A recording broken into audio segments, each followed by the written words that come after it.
And welcome once again, Mollenkopf Stadium, week 9 of the 2018 high school football season. And tonight, your Warren Western Reserve Raiders play host to the Youngstown East Golden Bears.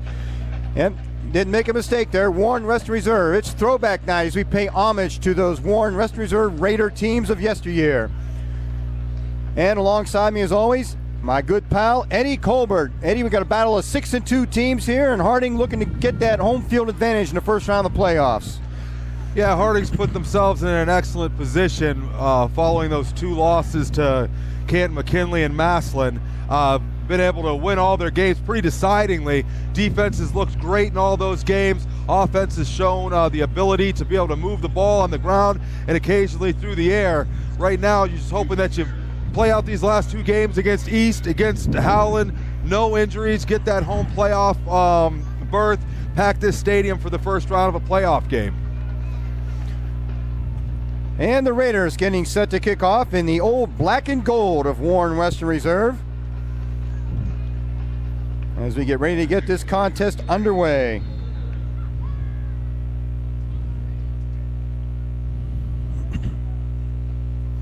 Mike Kloss with a low squib type kick that's fielded and down at the 22-yard line. Youngstown East set up 1st and 10 at their own 22 to open up the ball game. You know, if there's been one Achilles heel for the Harding team this year, it's obviously been their special teams. And you wonder if the coaches have watched some films on those 2 deep backs that East has. They'd rather not take the chance to open up that game with a good return. They do that squib kick, get it down at the 20-yard line, get this Raider defense tonight in there, do what they've done all year, hopefully get them 3 and out and get the offense on the field. East led onto the field, quarterback number 3, Zane Seiler in the shotgun position. There's a handoff up the middle, some good running. Number 5, Giovanni Washington gets the ball out to 29-yard line. There's a familiar name for Raider fans. Washington was on the Raiders sidelines the last couple years before transferring to Youngstown East.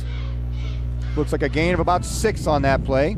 Yeah, you saw hard running by Giovanni there, something we noticed last year when they had the 1-2 punch of him and Adams in the backfield. Adams has been able to carry that load himself this year and probably a little more so. But nice run by Giovanni starting out, broken arm tackle in the backfield. We're going to have to get him wrapped up on these next downs. 2nd down and 4, Youngstown East with 2 receivers left. And again, they give us to Washington around the left corner, and he is met in the backfield by that defensive line of Harding. Looks like a loss of about 1 yard.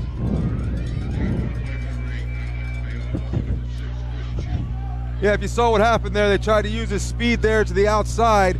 Alex Payavolis able to seal that edge out there, nowhere to go for him. The rest of the defense came in for a loss of a couple yards on that play. Brings up a 3rd down and 5. Bears with the same offensive set as the last play. This time Seiler drops back the pass. He's looking to his right. He's under a lot of pressure back there. And he's going to go down at the 10-yard line. A big sack for that Raider defense. Exactly how the Raiders wanted to start this game. Get that defense on the field. Start to establish that dominance on the defense side of the ball. Start to establish the dominance on the line of scrimmage with that defense pushing the offensive line back. You saw they had that first play for a couple yards. That defense set in. Big plays by the defense on those last 2 plays. 3 and out for the Raider defense. That sets up East for a punt out of their own end zone.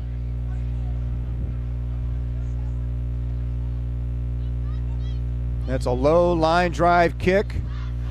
And we're going to looks like the Raiders are going to let that roll out at about it's going to be down about the 48-yard line. Raiders going to have excellent field position to start their offensive series. And once again, the defense has been setting the tone for the Raiders team all year long. As we talked about in the last game, from the second half of the first game of the year, you saw that defense just hit a switch, and it's been lights out for the defense, for the rest of the year going forward. It's continuing the same thing on that first possession. Let's see if this offense can capitalize. Raiders led on to the field by quarterback Elijah Taylor. Kayron Adams in the backfield. Adams is going to get the pitch, trying around the left end. We've got some flags. Looks like somebody got an early start down there this time. Illegal motion on the offense. K-Ron Adams coming off a 200-yard rushing performance last week. And beyond that, gave him over 3,000 yards for a career, which put him in some pretty elite company. Yeah, I believe we looked last week. That was Boom Heron and Maurice Claret, and as well as Lynn Bowden. Kimari Murray, who had a nice career too. Kimari Murray, yes. Those are another great back. The only 3,000-yard rushers in Raider history.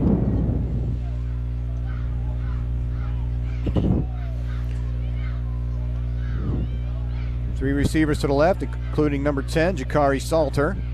First down at 15, and the handoff is up the middle to Adams. Adams is met at the line of scrimmage. He might get one on that carry. Yeah, the quarterback had to negotiate that high snap there, kind of threw off the timing of that play. Was able to let that East defense get a little penetration, stop Kamari for a short gain. As we mentioned earlier, East comes in here at 6-2 also. They may be fighting for a playoff spot.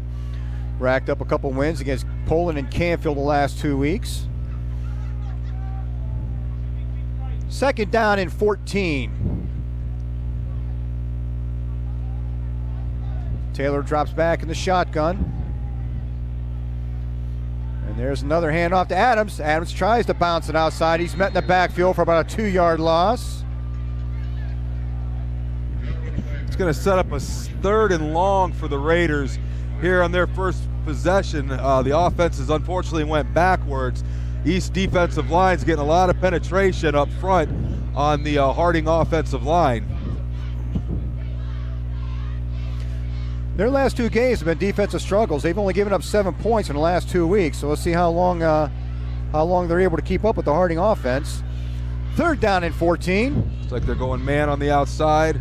Taylor drops back to pass. He's looking long down the right sideline, and he overthrows the receiver over there, going to bring up 4th down.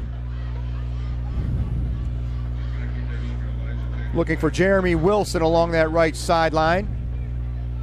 That quarterback came under some pressure. He was throwing up a 50-50 ball for his receiver there, hoping he could make an athletic play. Unfortunately, the ball was about 5-10 yards overthrown. I like to see that the Raiders, though, are started to stretch the field early in the game, give this defense something to think about so they can't just continue to put 9 in the box and key on number 2. Caven Stouffer into punt, low snap. Still gets off a nice high kick. Ball will be fielded. That's going to let that, looks like that's going to be down inside the 20. I think that East receiver had plans to try to run that, but it took a kind of a weird bounce, and East is going to set up first down and 10 at their own 19 to begin this drive.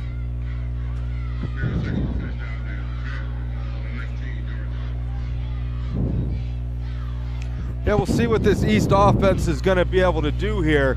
On the first possession, Raiders defensive line just dominated that offensive line for East over there, where Giovanni couldn't find any room to run. We'll see if they try to capitalize on some of that aggressiveness and find that soft middle there behind the linebackers open for them. Looks like we got a penalty right off the bat. Looks like that's against East.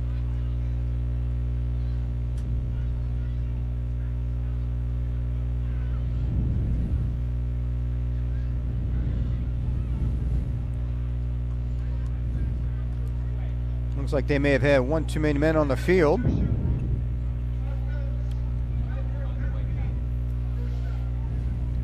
East had a 12th man out there that time. That's going to back him up right at the beginning, make it first down and 15. That takes them back to the 14-yard line.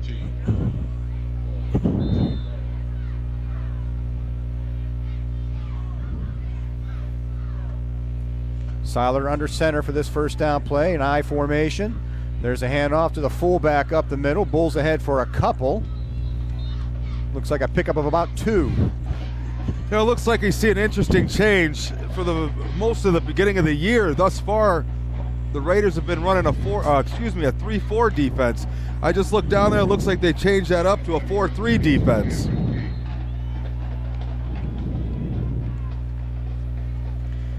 Gain of 2 on the play brings up a second down and 13. No score yet in the early going here at Mollenkopf Stadium. Nice brisk fall evening, perfect for football. Seiler again under center. They're bringing the house. Hands it off to Washington. Washington trying to look for outside, and he's hit hard out there. Falls ahead for a few. The initial hit by number 7, Troy Jacobic.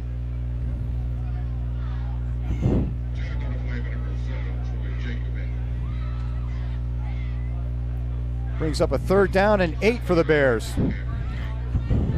3rd and long. Let's see what the Raider defense does on that. On that last play, they brought the house. I think they had all the linebackers blitzing, kept everybody in one-on-one coverage out on the ends, and were able to stop Giovanni Washington for minimal to no gain there.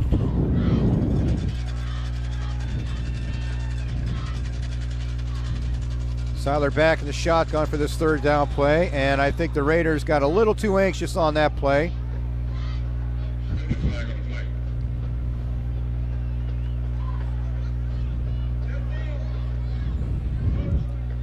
Offsides on the defense. Moves the ball ahead 5 yards, going to bring up a 3rd down and 3 for Youngstown East. Smart play by the quarterback on the East team there. Once you notice how aggressive that defense is, the type of pressure they're getting, one of the ways you try to curb that is by changing that count up, catching them jumping a couple times is going to make those defensive linemen sit back and those blitzing linebackers sit back for just a split second to give you time to get a better pass off or get a better block down. 3rd down and 3. Seiler stays in the shotgun. High snap, and he's going to have to keep that one. Brought down in the backfield by number 57, Jaquan McIntosh. Yeah, it looks like they were going with a play action there. McIntosh wasn't falling for it, stayed right on the quarterback for the Raiders' 2nd sack of the game, and a 2nd sack of the game on 3rd down to get the defense off the field.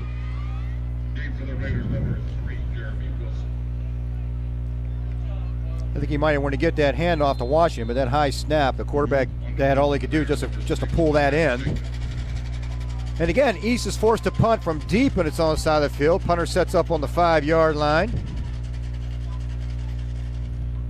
And again, another low line drive punt that the Raiders aren't going to field. It's going to roll to a stop inside the 45-yard line, down at the 44. Well, once again, the Raiders are going to have excellent field position.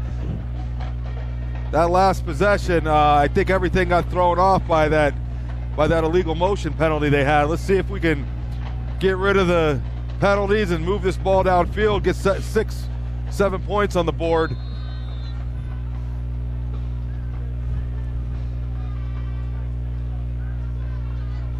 Taylor sets up in the shotgun. K'Ron Adams to his left. And there's a pass over the middle to number 3, Jeremy Wilson. Faked the handoff to Adams that time, hit Wilson over the middle, about a 16-yard gain. Yeah, real nice play by the offense there. Catch those linebackers keying on number 2 in the backfield. Next thing you know, you got a wide open receiver right in the middle of the field. Raiders 1st and 10 at the East 39-yard line, and this time Adams gets the ball up the middle. And again, that East defensive line stacks him up. Gain of about 2 on the play. Gain of 2, but I guarantee you those offensive coordinators up in the booth were watching to see how the defense reacted to the quarterback after he handed it to Adams and came around that corner. You start watching those linebackers and they're not paying any attention to the quarterback. Next thing you know, just like Mooney was doing last week, give that fake, have everybody dive in on the running back, let that quarterback slide outside. Nobody's home, big gains. 2nd down and 8. There's a handoff on the end around, and that ball broken by Chris Chu. Chris Chu to the 10-yard line.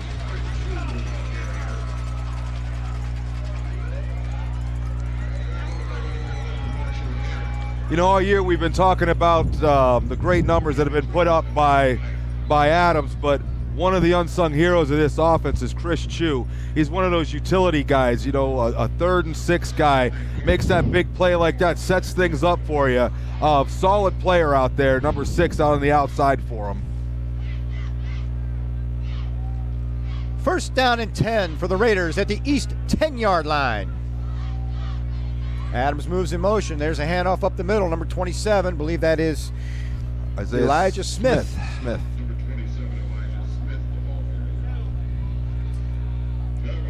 Gain of about 3 down to the 7-yard line. Interesting play there. They had the receivers out. They motioned Adams out of the backfield, hoping that defense would loosen up, thinking for sure it was going to be a swing pass. Ran the simple handoff to Elijah Smith up the middle. Elijah Smith, another excellent piece to this offense. Adding the fullback in, he's only a sophomore. There's a handoff to Adams. Adams is met in the backfield for no gain.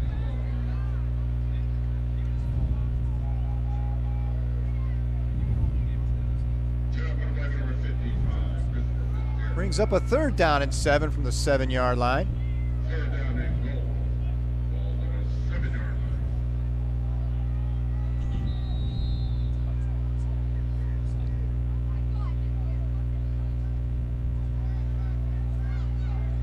Third down and goal. Taylor in the shotgun. K-Ron Adams sets to his right. Elijah Smith to his left. Taylor looks to the corner of the end zone. Salters again. Jakari Salter with the catch. Number 10. Touchdown Raiders. Just like we spoke about Chu a few plays ago, Salters has also been one of those go-to receivers. Quarterback Isaiah Smith knows that he can throw, the quarterback Elijah Taylor knows that he can throw up that 50-50 ball to Salters, and he showed over the weeks that he can come down with it more times than he won't. Jakari Salter, big 6'3" receiver. Oftentimes he's got a lot of height advantage on a lot of those cornerbacks out there. He's got a height advantage. He's got some speed, and last week he showed some great concentration. Mooney had a ball in that same corner of the end zone that should have been picked off. When he bobbled it, Salters was able to keep that concentration, grab it up for a touchdown for the Raiders. Mike Kloss gets the extra point attempt through, and it is 7-0 Warren Western Reserve with 3:13 to go in the first quarter at Mollenkopf.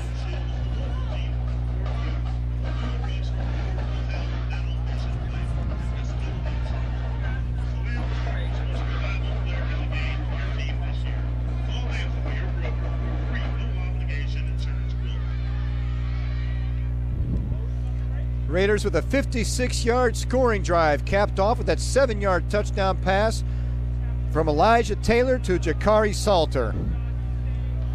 Kloss set to kick off. We'll see if we do this one any different, Eddie. We kind of squibbed it in the opening kickoff. Yeah, we'll see. I mean, you wonder, like I said, that's been the one Achilles heel for the Raiders this year, has been the special teams. We'll see if they're trying to keep it away from the deep guys. It looks like we're going to do that again. That ball is picked up about the 23-yard line.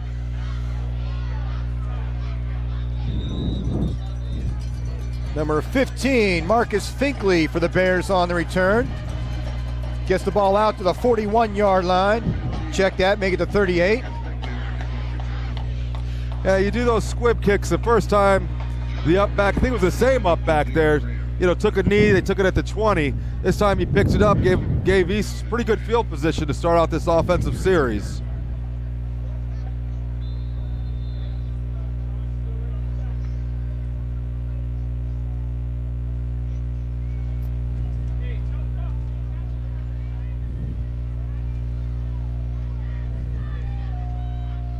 .308 left to play in the first quarter. Raiders up 7-0. Youngstown East, 1st and 10 at their own 38-yard line. Try to answer that last Raider scoring drive. And they're going to take a timeout.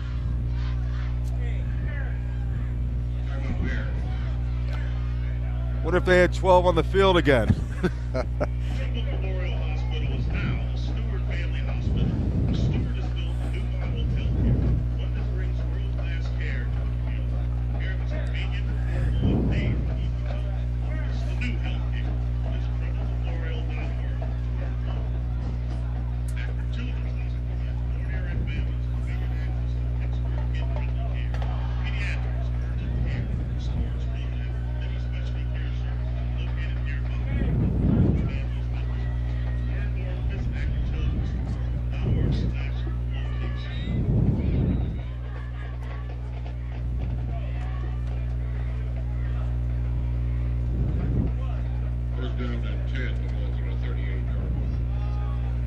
Huh? No. I'm okay. All right. 1st and 10. Sylar in the shotgun. Washington went in motion. Sylar's going to keep this one, and he's going to lose a couple yards. That defensive line again with a lot of penetration.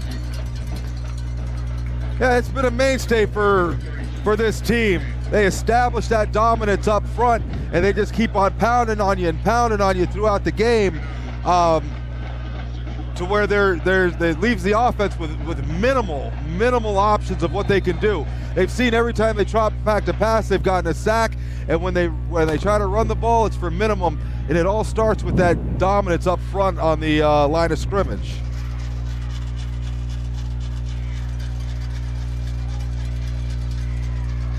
Sylar back to pass, and it tries for a little screen to the outside. It's low, falls incomplete. It's going to bring up a 3rd down and 12. 3rd and 12, a great position for this defense. Pretty confident that offense is going to pass. Those linebackers and those guys up front pin their ears back and take a beeline straight to the quarterback.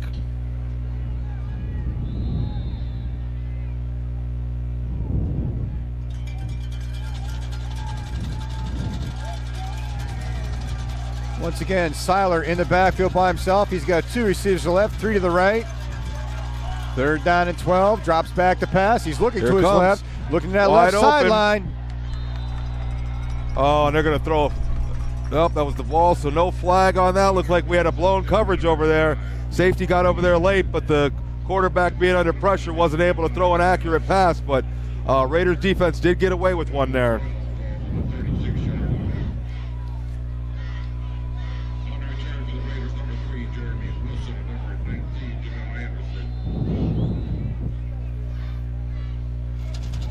Jeremy Wilson, Jamel Anderson back deep to receive the punt.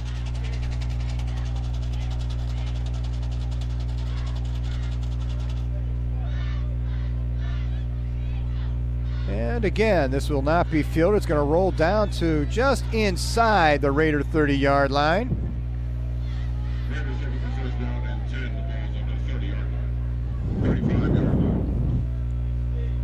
The Raiders going to start out at the 35-yard line. Still pretty good field position. That East defense was able to tighten up on the last possession and kind of shut that running game down to the most part, other than that end around from Chu. And then we were able to connect with that pass in the corner for Salters. Nice, actually, for this offense to be able to show that kind of diversity, that it's not just a one-dimension offense. They also have the ability to beat you with the pass as well.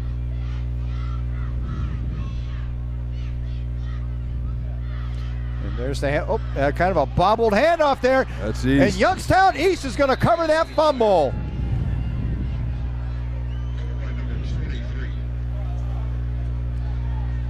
A different quarterback in there that time, number 15, Brandon Arnold, and couldn't quite get the connection with K'Ron Adams on that handoff.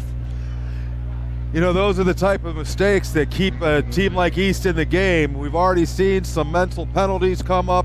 Now we got a turnover in Raider territory. They're going to call on that defense again to make a stop for them, keep the East team off the board.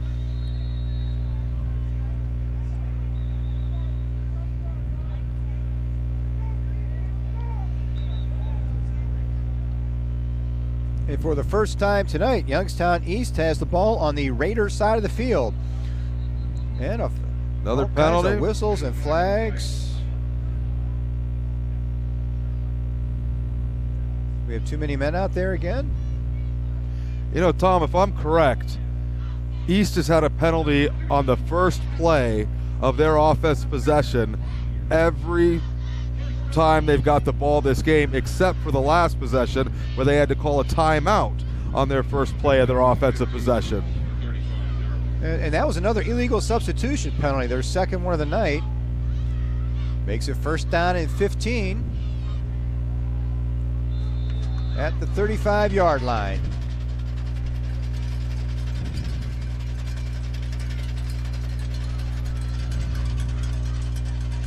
It's like they're bringing them. Sylar takes a snap, looking over the middle. Looking for number 7, Darius Humbert over there. Kind of threw behind him a little bit. Had him open. Yeah, he had a receiver open there. Raiders came with the blitz, left some of those corners and safeties with one-on-one coverage there. The receiver was able to get open, but unfortunately for the quarterback, once again, he was under some duress from that Raider defense and wasn't able to throw an accurate pass to his receiver. Brings up a 2nd down and 15. 2 receivers left, 2 right.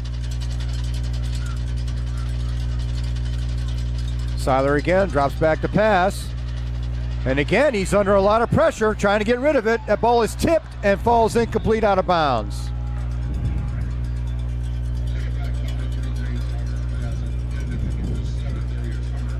Yeah, not a lot open there for him. You had one-on-one coverage on both outsides there, the corners. Safeties were able to stay with those receivers. Quarterback found himself under pressure, tried to scramble out of it, was able to get the throw off, but didn't have any receivers downfield open.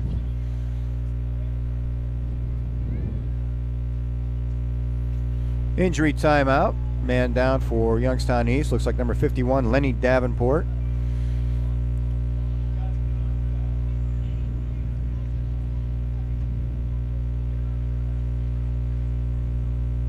East looks like they've had some men open on occasion, Eddie, but the quarterback he's just not having any time to set his feet back here. That defensive line is getting quite the push.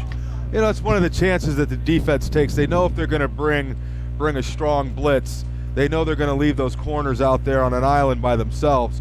We've got some great athletes out there at corner, but corners can only cover for so long. But luckily for those corners, that defensive front is getting pressure, and the quarterback's not able to get his feet established, not able to get his shoulders right, and he's throwing some errant passes, even when he does have a receiver with a little daylight.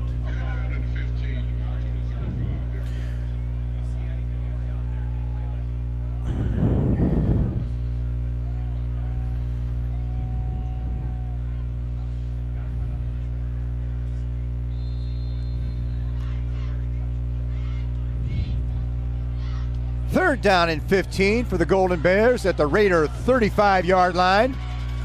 This time Seiler's in the backfield all by himself. He's got 5 receivers in the formation. Here comes the pressure. And again, they're coming after him. And that ball's going to be picked off at the 16-yard line.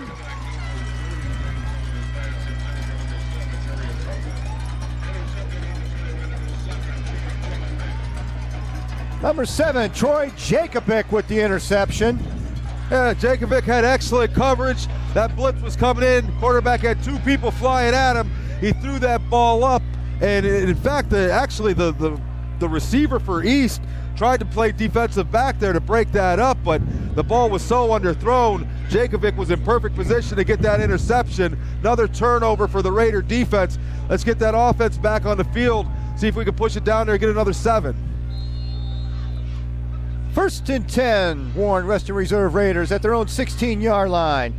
Taylor drops back to pass. He got Adams on the backfield. Adams to the 30-yard line. Adams to the 40. He's gone. Adams is going to break this. He's going to take this all the way. 84 yards for the Raider touchdown.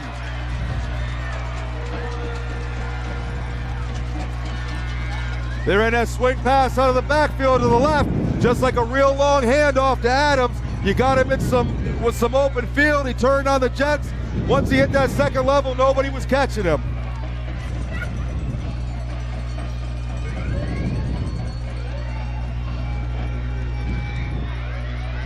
Michael Kloss on to attempt the extra point. The 84-yard catch and run by K-Ron Adams puts the Raiders up 13-0.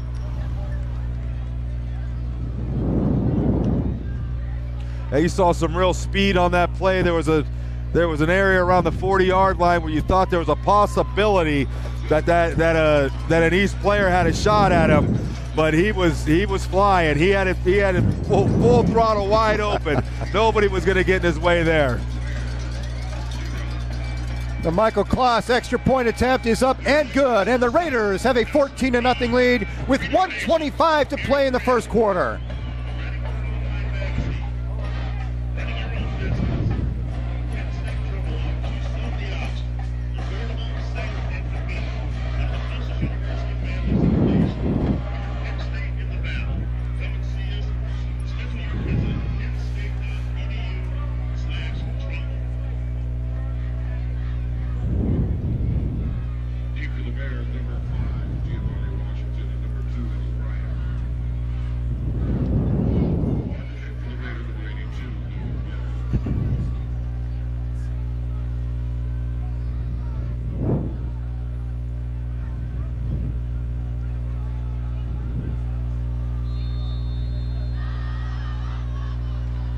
Number 82, Noah Murray on to kick for the Raiders. And this time he lets it fly down that over the head of Giovanni Washington, and it's going to go into the end zone for a touchback. A smart play there by the special teams. They saw those the return men creeping up, expecting them to kick that squib kick again. This time he was able to put it right over Washington's head into the end zone for a touchback.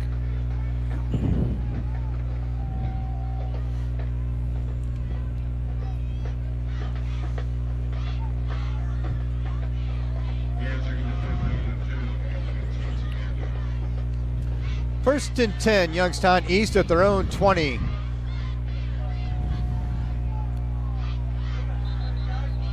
Again. They called the timeout because they had too many guys on the field. You just saw them running off.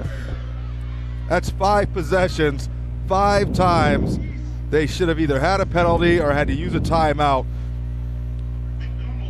because of confusion on the sideline.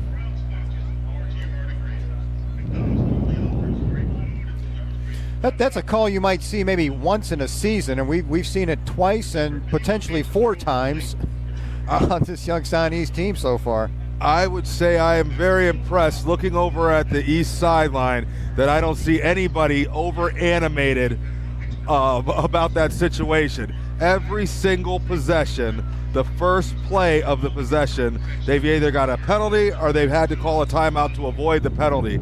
Something on that sideline is obviously not right. You're coming out of a kickoff. You're coming off of a touchdown. The first thing you're doing is you're gathering your offense. You're going over what you feel that first play is going to be. And somewhere, communication is breaking down over on the east sideline.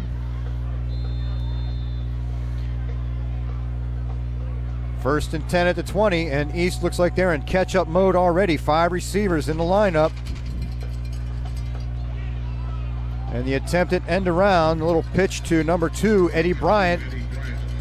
No gain on the play. Like big 56 Samanje Warfield and Cameron King on the tackle there in the backfield. Brings up a 2nd down and 10 from the 20.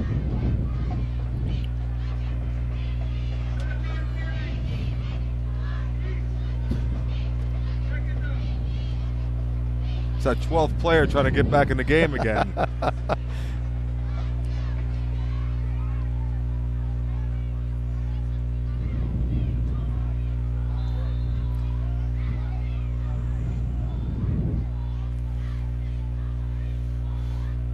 Giovanni Washington in the slot to the right.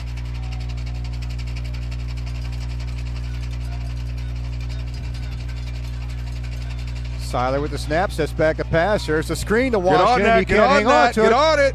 I don't hear. Oh, there's the whistle. They're going to rule that one incomplete. Nice heads-up play by the defense there.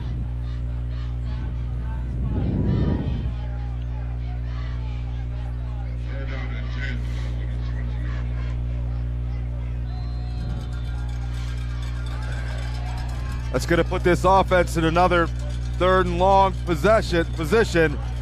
They know it's coming. Let's see if they've gotten anything to be able to try to stop this defense. 3rd down and 10. Seiler back a pass. There's flags on the play, and he's going to be sacked back around the 12-yard line. Let's see what this call is. Looks like maybe a chop block.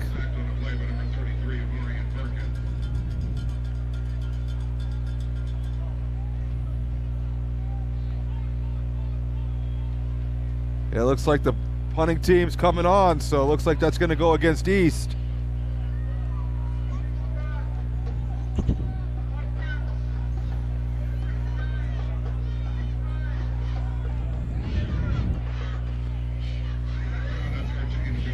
Illegal block called on the East East Bears.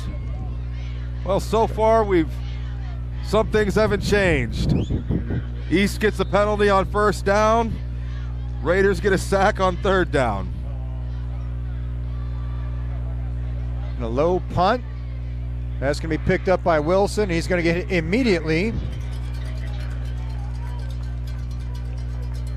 And the Raiders are going to set up 1st and 10 at the East 38-yard line with 16 seconds to play in the first quarter.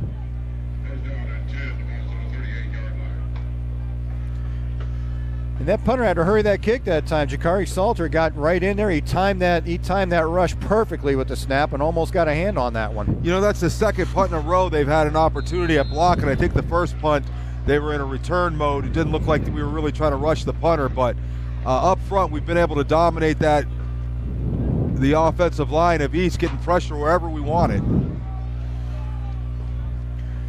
1st and 10 reserve at the 38-yard line. There's the handoff to Adams. Adams plows ahead for about 3 yards. Brings up a 2nd down and 7 at the 35.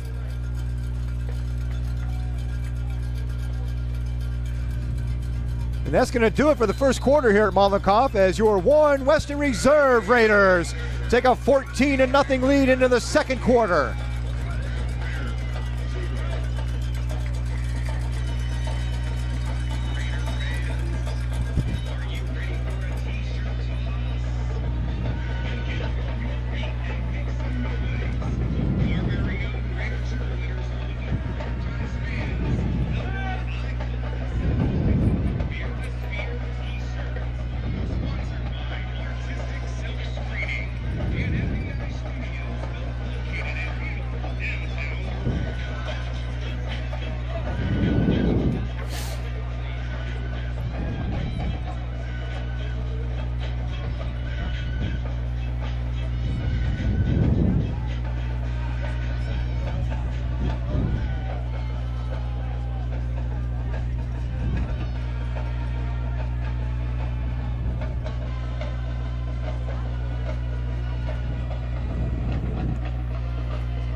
Youngstown East opens up the second quarter, 2nd down and 7 at their own 35-yard line.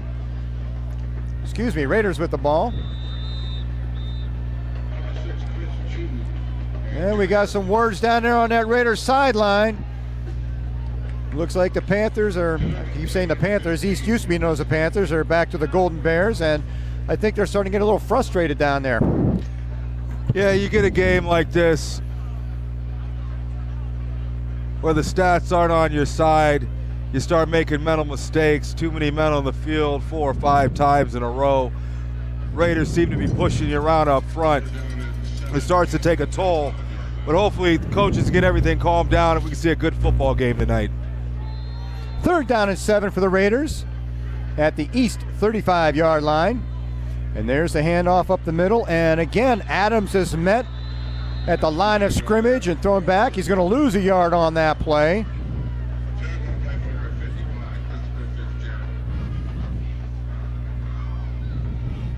That's going to bring up a 4th down for the Raiders. We'll see if they try to pin them back deep or if they're going to go for it on 4th and 8. It's like for now, looks like the offense is going to stay on the field. With a timeout to talk about it. I'd say all things considered, East has done a nice job shutting down that middle. I mean, they haven't been able to get anything up the middle. They've got a couple passes. That was a nice little swing pass to Adams for the score, but there's not a whole lot going on up the middle for the Raiders right now.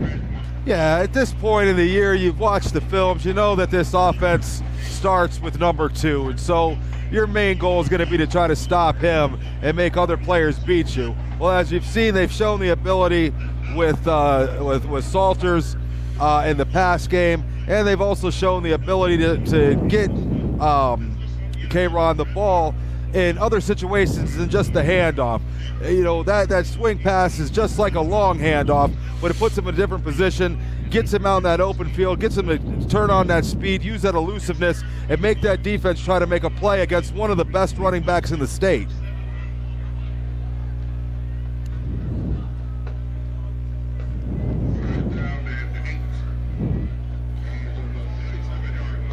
4th down and 8. The Raider offense remains on the field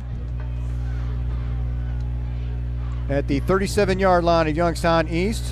He likes to Taylor go to Salters on this, pass. and he's got him. He's got him. He's got a man open over the middle. He's got Salters. Salter for the first down.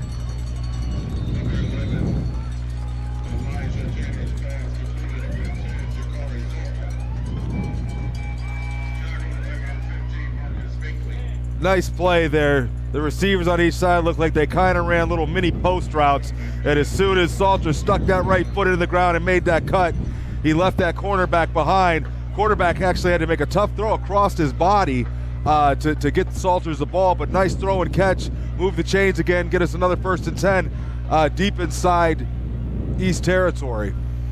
Taylor sets up under center. Adams alone back in the backfield. 1st and 10 at the East 23, 22-yard line. There's the pitch to Adams. Adams trying to get around that right corner. Picks up a couple.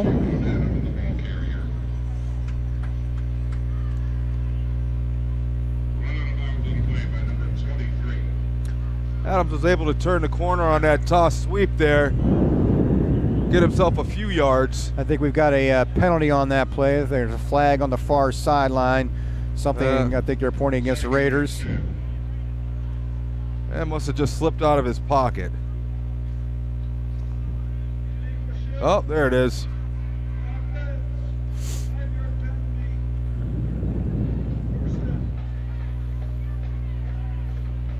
Stays first down. It's going to bring up a 1st down and 15 for the Raiders. Backs the ball up to the 27-yard line.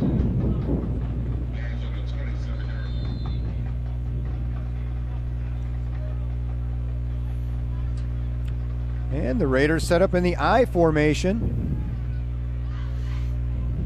And the handoff is to Elijah Smith up the middle, and he plows ahead for some good yardage.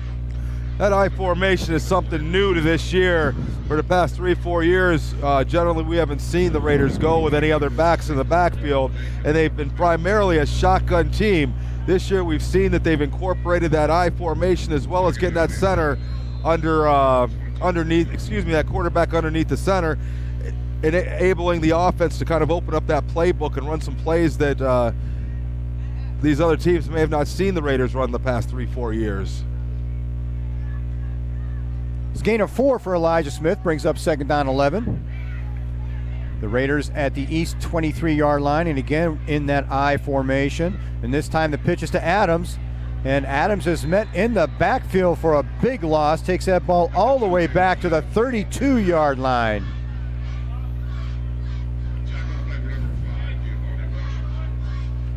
There's Giovanni Washington getting in there on the play, saying hello to his former co-running back for the Raiders.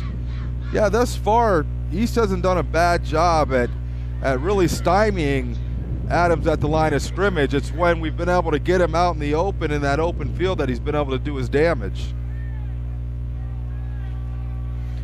Brings up a 3rd down and 20 at the East 32-yard line. The Raiders staying in that I formation. Oh. Fumble on the play. Oh, they're going to call that an incomplete pass as Elijah Taylor is met hard in the backfield. Or they're going to call him down by contact, I think. You know, in general, you want that call, but I beg to differ. I think he fumbled on contact, and in that situation, we had K-Ron Adams there to pick up the ball with a lot of open field around that corner there. That ball definitely looked like it came out on the hit, not when Taylor hit the ground. 4th and 26. Stouffer in to punt for the Raiders.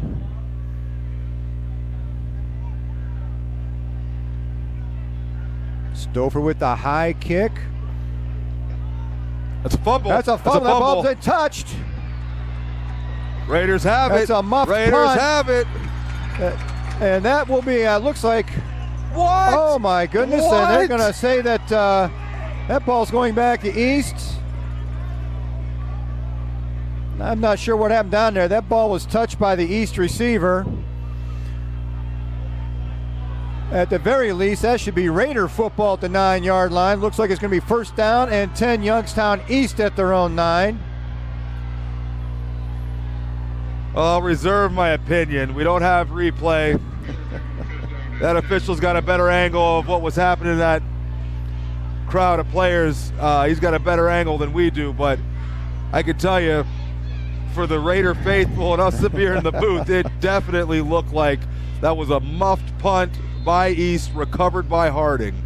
Lots of traffic down there. Stouffer's done a real nice job with those punts on that side of the field. Had a nice high kick. Coverage got down there, and that ball very well could have been touched by a reserve punt team member prior to hitting the East receiver. So, at any rate, it is first down and 10. The East Bears on their own 10-yard line. Another high snap.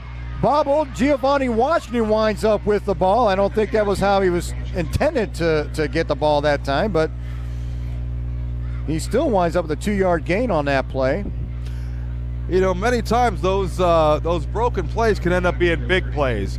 Everybody forgets their defensive assignments. They start heading towards the ball, and it opens up the outsides for you. So luckily for Harding, because he looked like he was about a tackle away from maybe breaking up for a big gain. And we saw a lot of Giovanni Washington here last year. Rushed for around 800 yards for the Raiders last year, and we know he can break it from anywhere on the field as well.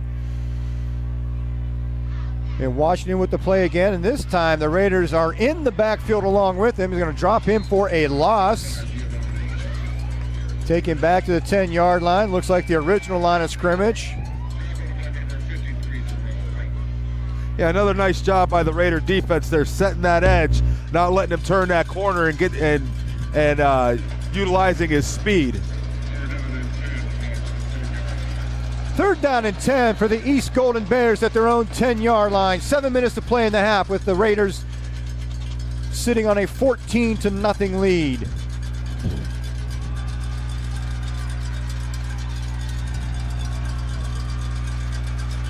Seiler back to pass.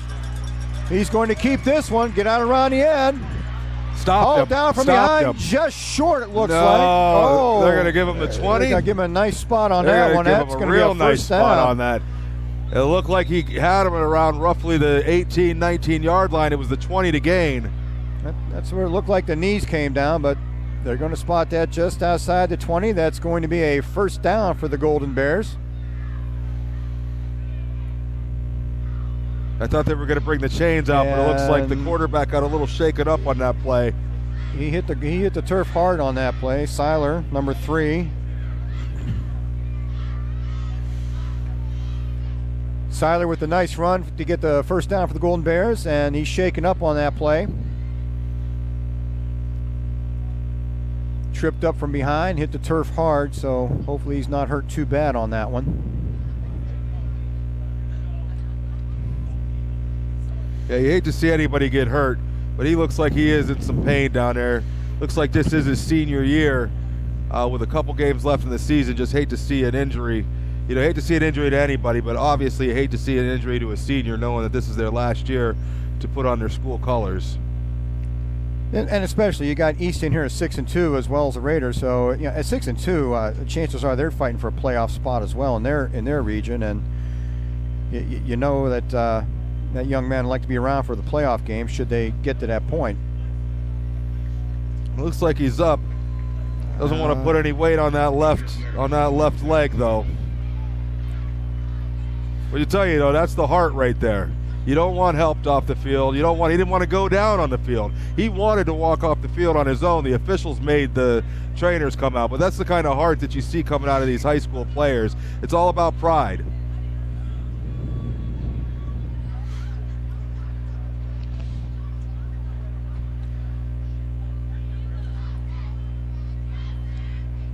The Golden Bears get a fresh set of downs. 1st and 10 at their own 20-yard line. See who they're going to bring in here for the quarterback for East. Number 6, maybe? I think 13.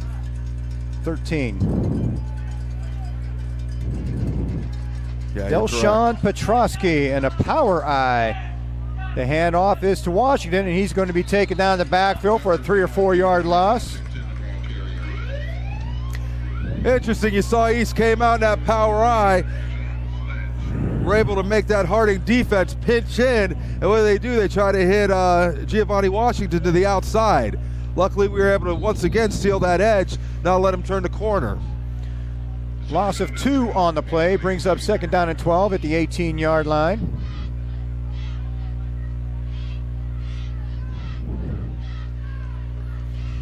Delshawn Petrosky remains a quarterback, and again, that stacked I formation. And this is to the up back, who gets ahead for a few yards. Gain of about 4 on the play. Looks like we're going to have a 3rd down and 8 upcoming. Interesting decision by the East offense.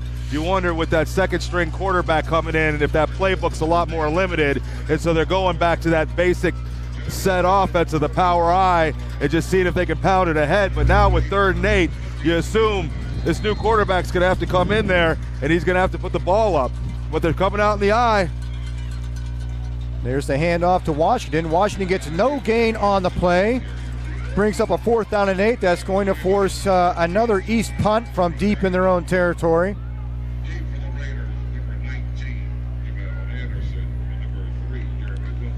Earlier in the game, we had a miscommunication when they brought in number 15, Brandon Arnold, to go to quarterback. One of the things we've seen Brandon Arnold, and some of it's come because of the blowouts that Harding's been able to get there. But it's always good to get that second string quarterback in there, get them some reps, because it's always going to be next man up. You're always going to need to make sure that when the next guy comes in there, it doesn't limit your playability. Obviously, 3rd and 8, running the ball like that, you question if the quarterback's got a handle of the whole playbook. Another low punt from Youngstown East. Jeremy Wilson tried to pick that up and get something going, but that low line drive punt bouncing, giving the East coverage team a chance to get down there, and he's tackled immediately. Raiders will have the ball 1st and 10 at their own 46-yard line. 4:22 to play in the half. With the Warren Western Reserve Raiders tonight, up 14-0.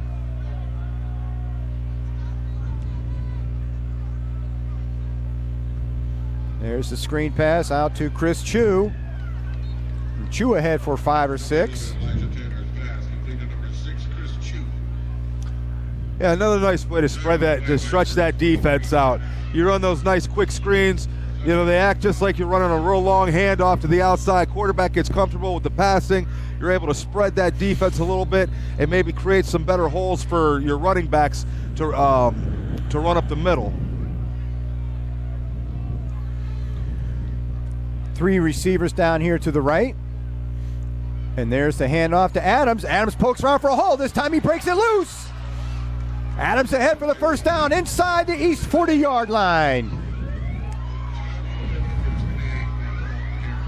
3:40 on the clock. Be nice to see the Raiders be able to get in the end zone here right before halftime, go up 21, get the ball back after halftime, hopefully punch another one in, and be able to rest these starters for the rest of the game, get some of these younger guys a chance to play, move on to Howland, get out of that game, no injuries, and move into the playoffs.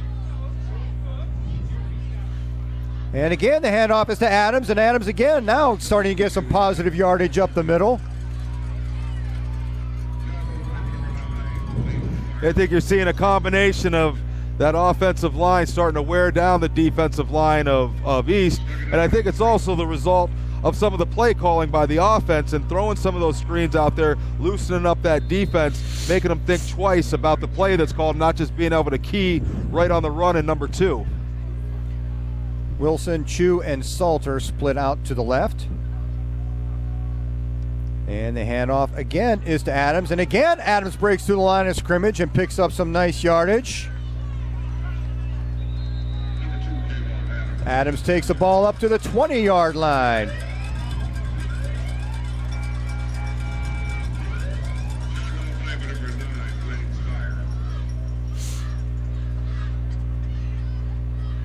First and 10 Raiders at the 20-yard line, just outside the 20. Those 3 receivers come down here to the right now. Adams in the backfield alongside quarterback Elijah Taylor. And the handoff once again goes to Kayron Adams. And Adams plows ahead for about 5 on that again. So far, Tom, this is looking like a statement drive where This offense wants to show its dominance. They want to show you can't stop us. We're going to run it. We're going to run it up the middle. You've had some success early, but we're going to come, and we're going to come right at you until you can stop us. And thus far, East has not been able to answer on this drive.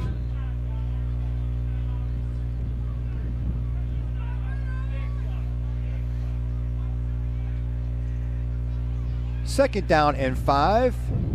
A long 5, it looks like. Ball at the 17-yard line. And the handoff again, and this time Adams is met at the line of scrimmage and driven back a little bit. No gain on the play. Looks like a timeout for the Raiders.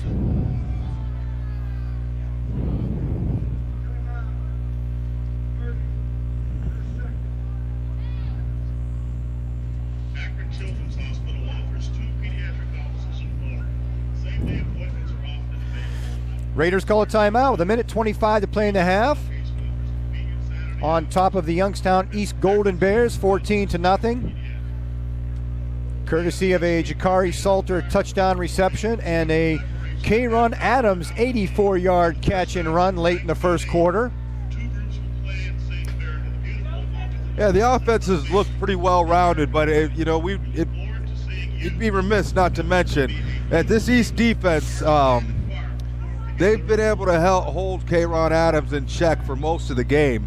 He's got a few runs on this current drive here, and obviously he broke that screen pass for 84 yards. But to the most part, if you were to come into this game as the defensive coordinator for the East Golden Bears and look at what they've been able to hold number 2 in yards, I think you'd be happy. This time Taylor sets back the pass. Looking for the corner end zone. He's got him. Oh, Jakari Salter almost comes down with that one in the corner of the end zone. Nice defensive play by that East defensive back, stripping the ball away. As Salters had him beat, looks like he had the catch, but the defender didn't give up on the play, was able to get his hands in there, and as they went to the ground, he was able to pull that ball away for the incomplete pass. 4th and 5 for the Raiders. A really nice pass in there by Elijah Taylor. Put that ball right in the money. That was just a good defensive play. That's the only thing that broke that up.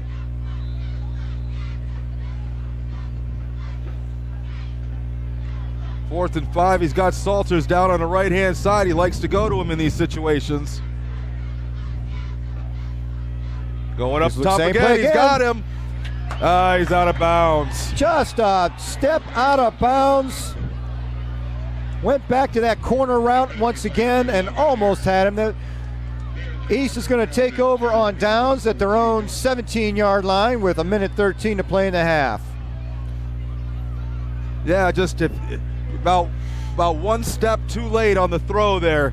He couldn't quite get that right foot in. You saw as he came down with it, the right foot came down in that white over there. But just something to put in the back of your head. You just saw that play ran twice in a row, same exact play.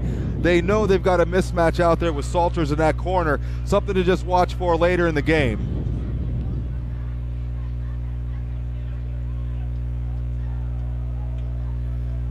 Jakari Salter, is kind of quietly having a nice year. He's working on almost 400 yards receiving right now. He's got a half a dozen or so touchdown receptions. Definitely a weapon out there for this Raider offense.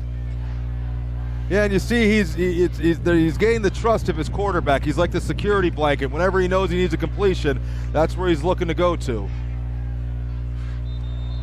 It's like a false start on the right end over there for East. Once again, first play, and it results in a penalty on East offense. Backs the ball up to the 12-yard line. First down at 15 for the Bears. Petrosky stays in at quarterback. Still working on the starting quarterback, Seiler, over there on the east sideline. Petrosky in the shotgun this time. And he's going to step back and attempt to throw. Overthrows his receiver over the middle.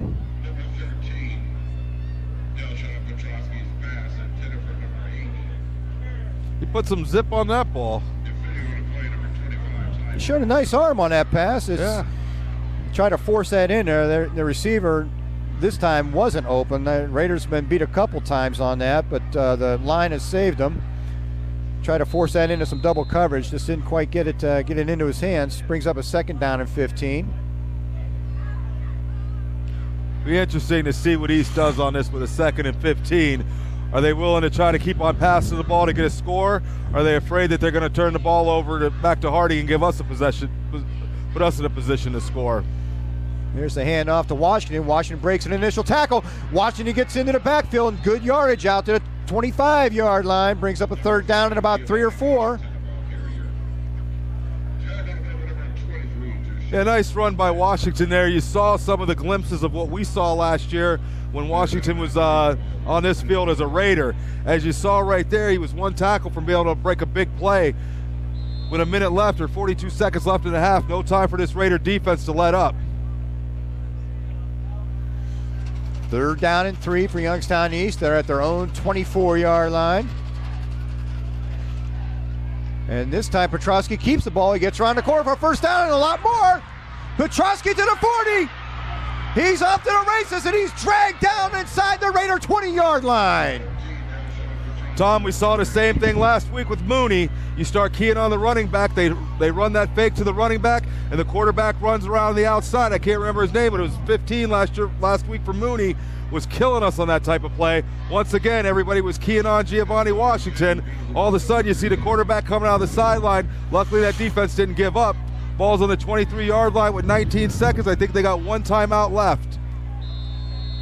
And East with a chance to get right back in this ball game before halftime. 1st and 10 at the Raider 23-yard line, 19 seconds to play. Delshawn Petrosky with the big run to put the Golden Bears in position.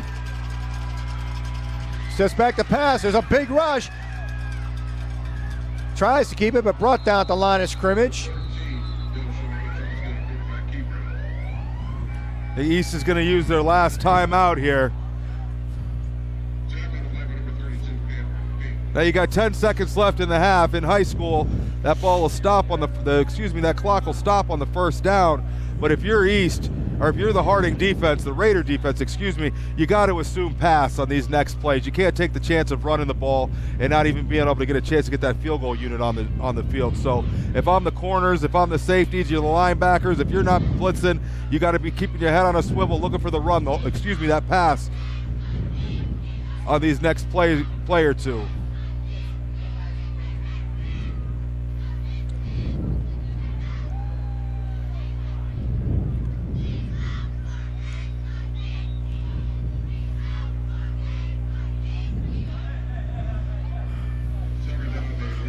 Ten seconds of play in the half. Youngstown East coming out of their final timeout of the half. They have the ball 2nd down and 11 at the Raider 24-yard line. In position on that big quarterback keeper by Delshawn Petrosky. Looks like they're going to go man defense on the outside. They're going to bring no blitz coming. Steps back and he throws behind his receiver. Stops the clock with 7 seconds to play.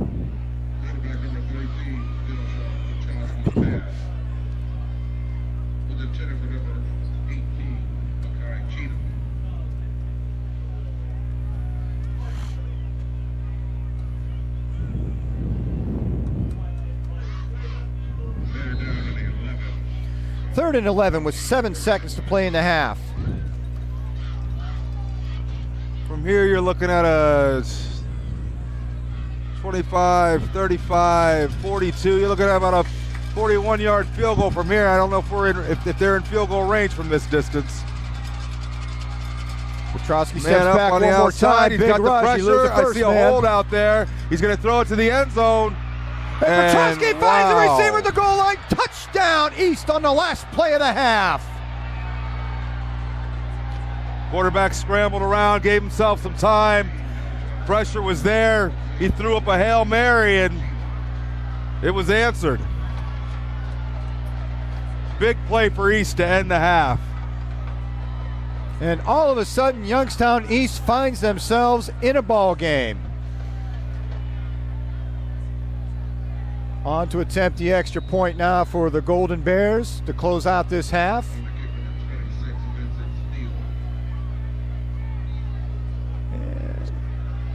And he gets that through, and it is now 14-7 on the final play of the half. The Bears throw up a prayer and grab a touchdown to take into the locker room with them. Yeah, all set up, all that drive set up, obviously off the long run by the quarterback. Looked like when we got down there we were going to bend but not break. Had him in a great position, 3rd and 11. Quarterback was under a lot of pressure, kind of threw up that prayer there. Had his receiver open, was able to make the catch and fall into the end zone. Raiders are going to get the ball back to start the second half.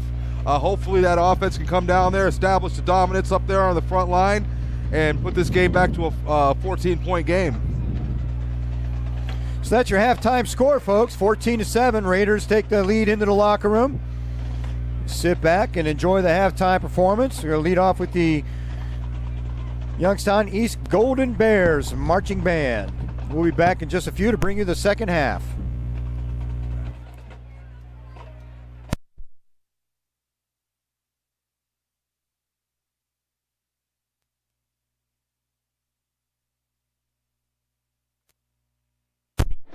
East High School Golden Bear Marching Band.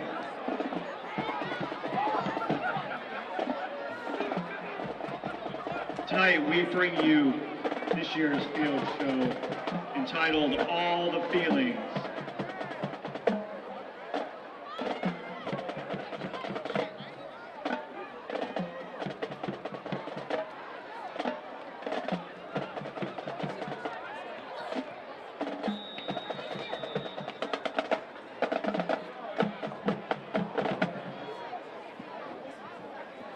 First up, the smash hit by the Black Eyed Peas, I Got a Feeling.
In 2018, Drake shook things up with his hit single and viral video. Now our Golden Bear Marching Band would like to perform for you the platinum hit, In My Feelings.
honors.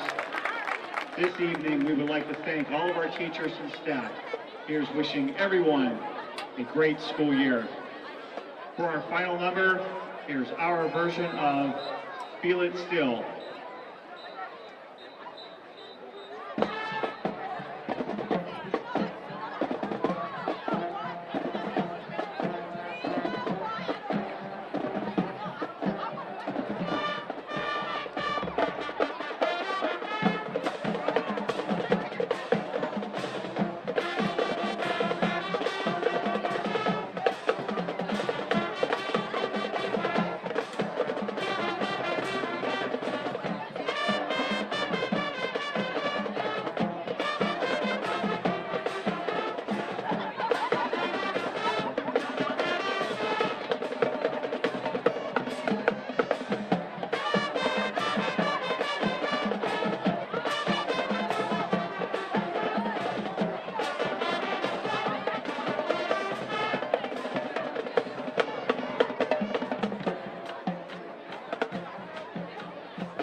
Warren Western Reserve High School, Sword band members will be wearing traditional uniforms dating back to the beginning of the reserve program.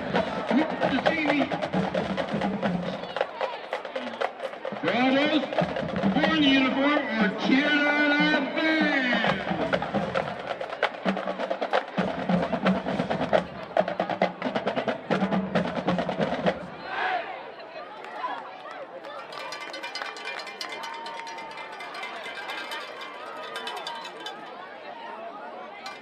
Good evening.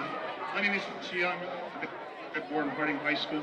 I'm excited tonight to take this opportunity to recognize an individual that the Harding Band has known for the past 18 years. Whether or not you recognize him, with his signature Michigan hat, his oversized coffee mug.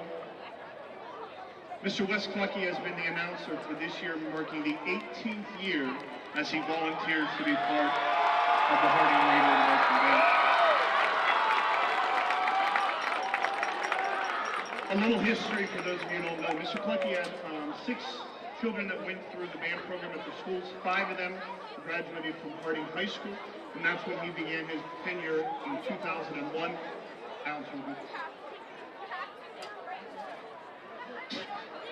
His voice is synonymous everywhere we go, and everybody always recognizes the Harding Band by the wonderful job that Mr. Clucky does with us week after week after week. This year, unfortunately, marks the final year that Mr. Clucky will be with the Harding.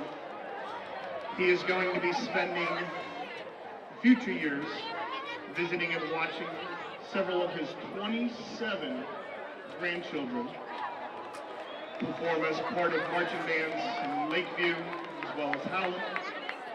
We want to take this opportunity tonight to show our appreciation, gift a small token of our appreciation,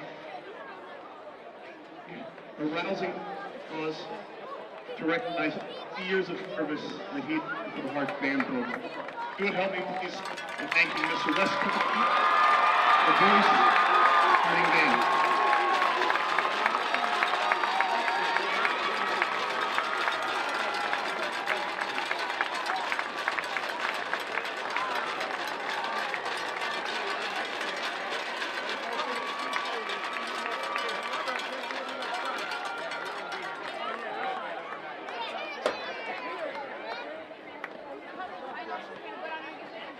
We look forward to games that helps us cheer on our Raiders.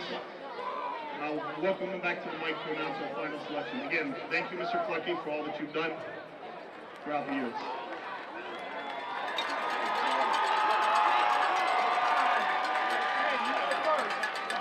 I'll tell you, I love this band. And you know, there's this college down in Columbus, and they got a really good band, but I take exception to their slogan, because the best band in the land is right here in Warren, Ohio.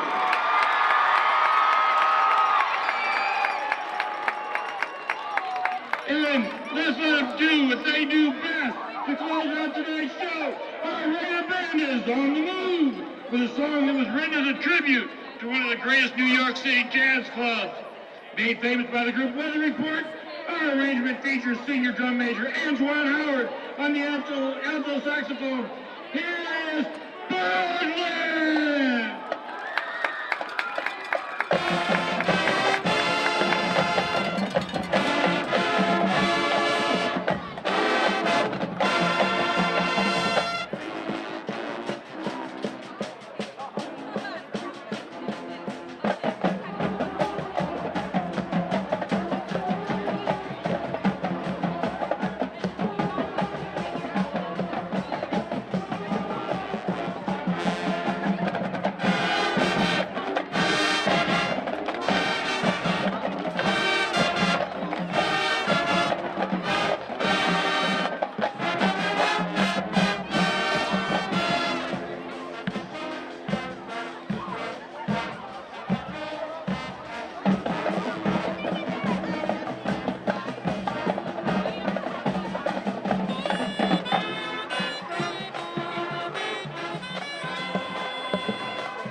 The Raider Band would like to thank you, ladies and gentlemen, for being such a wonderful audience.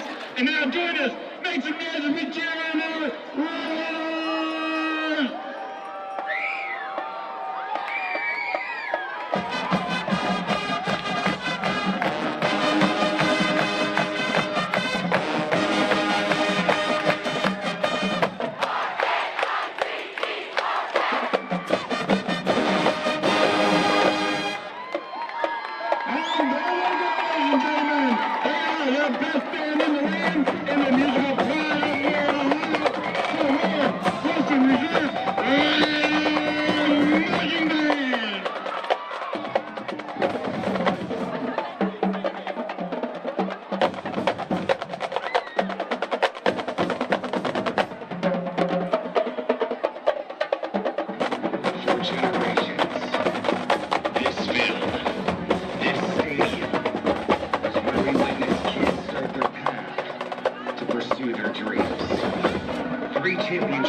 Gave them their start to build their talents, believe in their dreams, and reach their ultimate goal.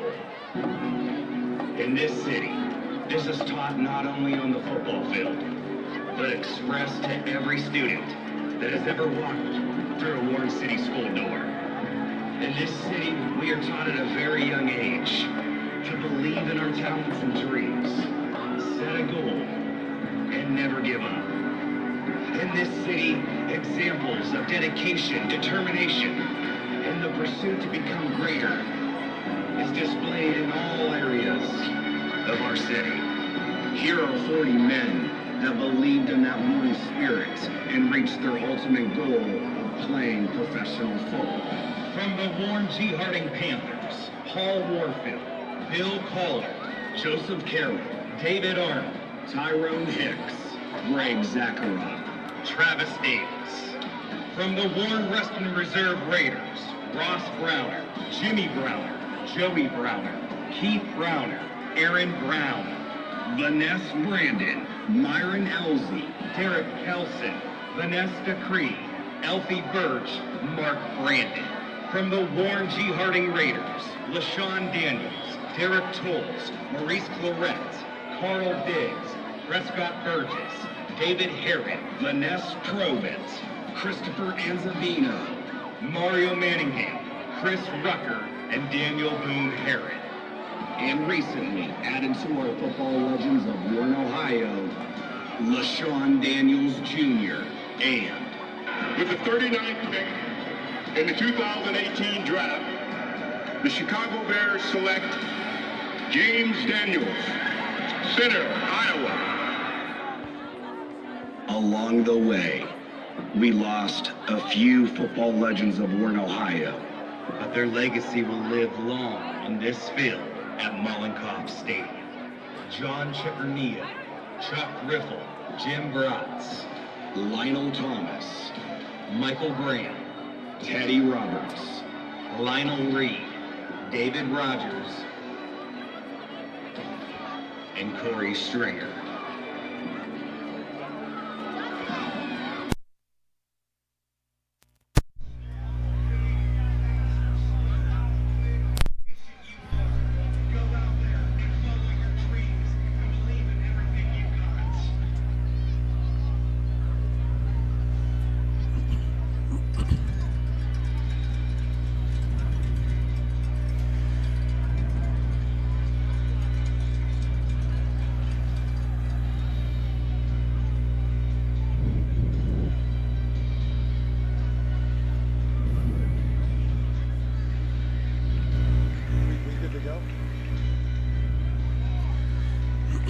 Welcome back, Raider Nation. Getting ready to start the second half here at Mollenkopf Stadium.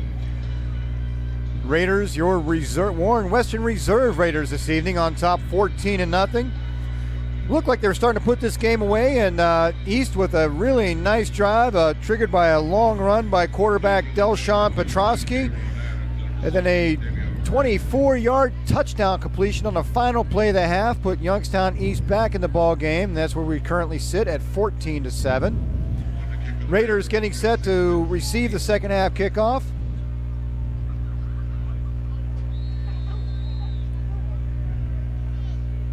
And here we go with the third quarter.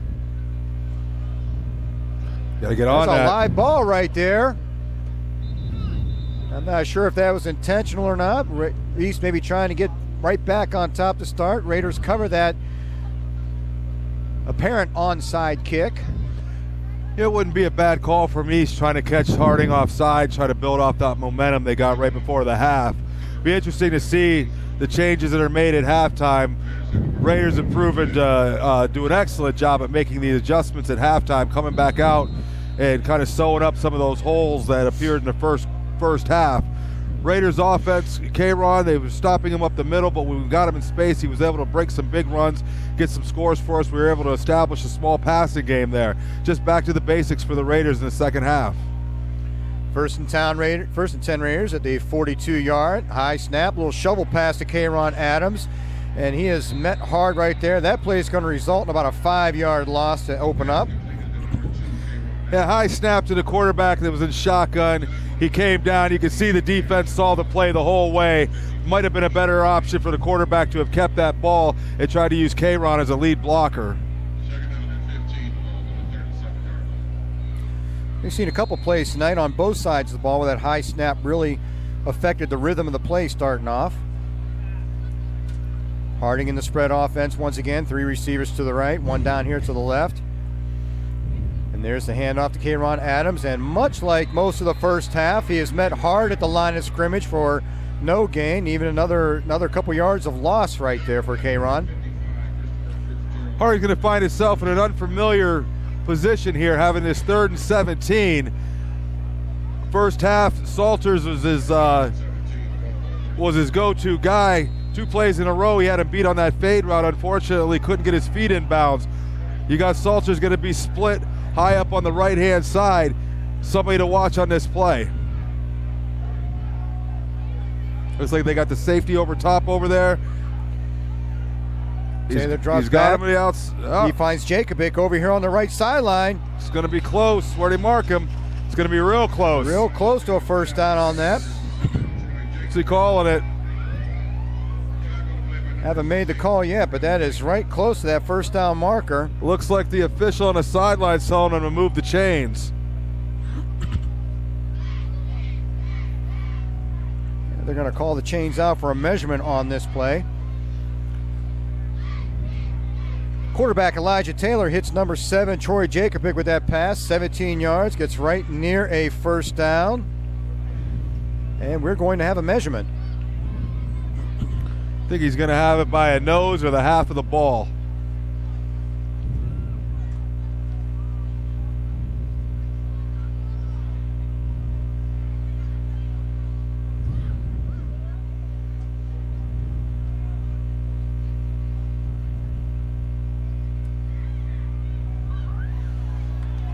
And you called it, Eddie. By a couple of inches, Raiders score a first down. Difference between that official giving you the left foot or the right foot. Exactly. First and 10, Raiders at the East 48-yard line.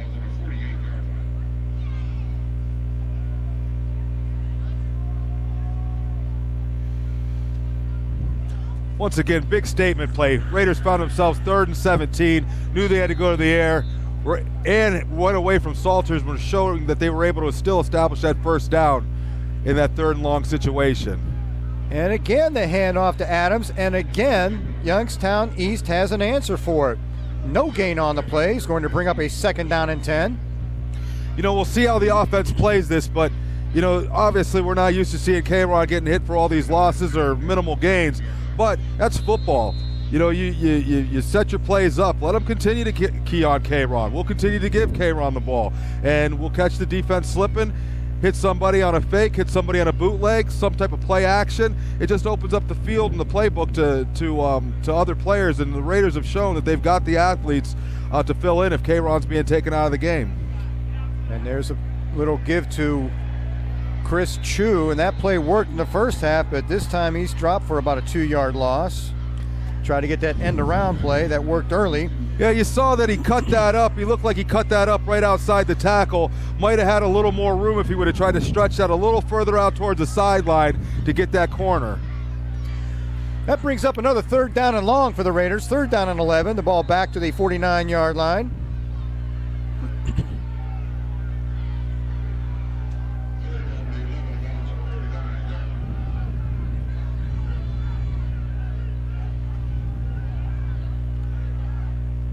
Taylor drops back to pass, another rush. Down over the middle to Chu. Oh. Big hit, can't hang on to it. Chris Chu took a big hit over the middle on that play. Just couldn't come up with that ball. That brings up a 4th down and 11, and the Raiders are going to be forced to punt this one away. East came out, did what they had to do. Gave up 1 first down, but then got a 3 and out on the Raiders. Offense about to take over. Once again, Raiders looking to rely on this defense to get a quick stop for them, get the offense back on the field. We'll see if East has fixed their problems on 1st down. Stouffer back to punt, and he has gotten better and better as the year has gone on. And there's another nice high kick, so going to give the coverage a chance to get down there. Bounces inside the 20, a nice Raider bounce. That ball is going to go all the way down and be touched at the 12-yard line. Nice punt by Kevin Stouffer to pin the Golden Bears back on their own end of the field. In the first half, the Raider defense was able to pretty much keep the East Golden Bears in check. They had the one big run by the quarterback down the sideline, and then threw that pass up at the end of the half, ended up coming down on a touchdown. But with that said, Giovanni Washington has been 1 tackle away from breaking a couple of these runs. As we well know, he's got the speed, he's got the ability and the elusiveness to be able to score from anywhere on the field. Something for the Raiders to keep a key on.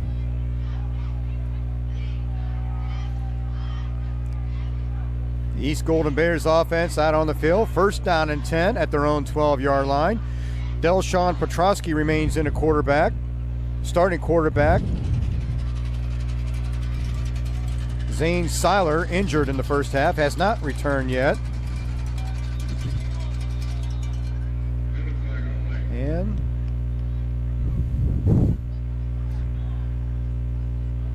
And the answer to that question is no.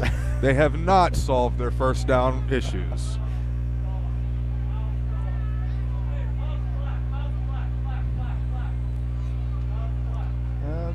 Doesn't look like there was a call, some kind of official timeout. Looks on that like maybe play. they were resetting the play clock. High snap. There was a handoff to Washington. Washington falls ahead for a couple yards. Looks like he maybe 1 yard gain out to the 13-yard line, brings up 2nd down and 9. And the Golden Bears going without a huddle right now.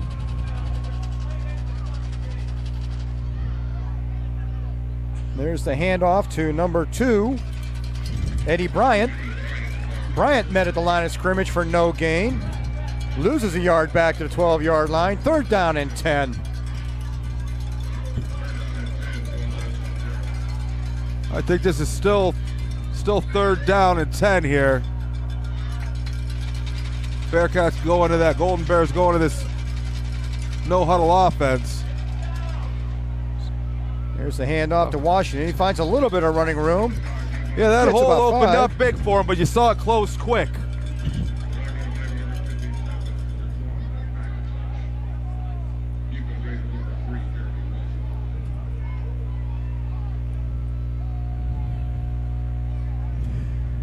And that's a quick 3 downs for the East Golden Bears. Punting team on the field. Yeah, the way East is punting tonight, the Raiders should end up with pretty good field position. And there's a flag on the play. We have too many guys on the field. I see the He's referee counting down there. And this Against one goes the on Raiders. reserve. That's going to result in the 1st down. This time the Raiders with an extra man on the field. There's 11 there. There's their 12th. Well, looks like the Raiders got bit by the East bug of having Too many players on the field, and that's going to be a costly one because it's going to, well, it looks like they're still going to be about a yard short, possibly.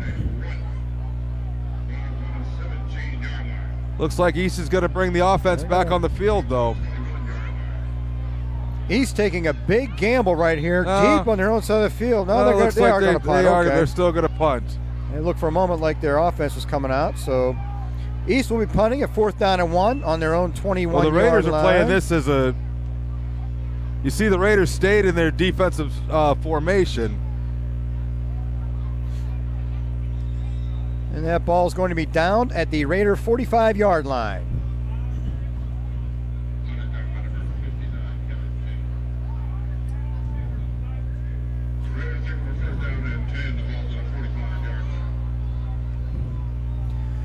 Let's send a little shout out to my brother Joe listening in Sun City, Arizona. The Raiders nationwide tonight. Wow. We've officially went, we've broken the borders of Trumbull County. Yes, we have. We've broken the borders of Ohio.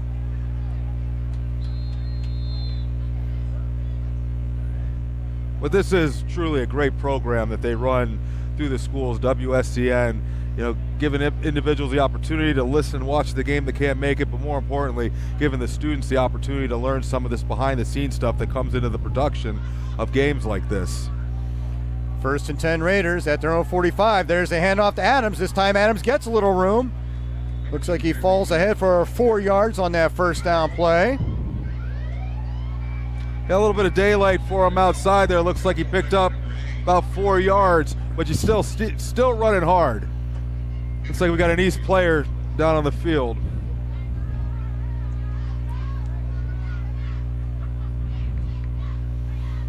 Looks like a leg cramp. They're stretching that calf out down there. So a lot of those in the beginning of the year when you had that hot weather. Last week I think we had a cool one. This one here, you're going to add the rain to that cold weather, makes that ball a little slipperier, makes those muscles tighten up a little more. A lot of stretching on the sideline. Keep yourself in. Make sure you can keep yourself in the game.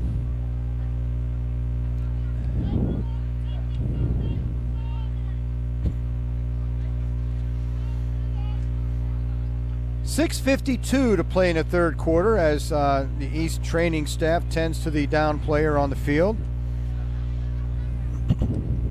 The Warren Western Reserve Raiders this evening with a 14-7 lead over the Youngstown East Golden Bears. Each team's had a possession so far in the 2nd half.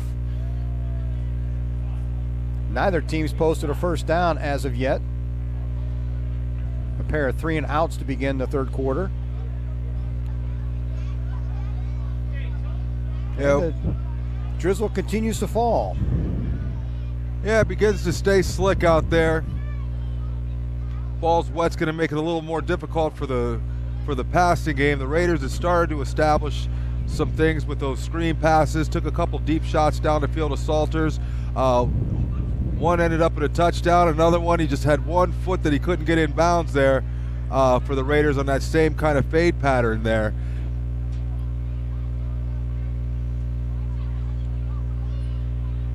Number 58, Terrence Yaboa, the man down on the field for Youngstown East, trying to stretch out that calf muscle. And they're lifting him up off the field now. Yeah, it looks like it was probably just a cramp like you had said. Hopefully we'll see that young man back in the game later.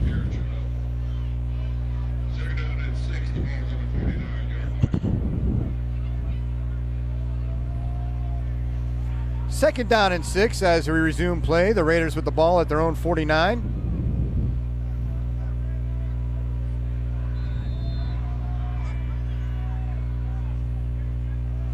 There's a handoff once again up the middle to K-Ron Adams, and Adams finds little room and moves the pile ahead for a 1st down. Looks like he takes it down to the East 41-yard line.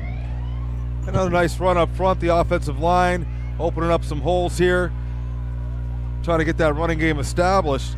And I just got a message. It seems that Jason Elias in Sarasota, Florida, is also listening to us live on WSCN. How about that?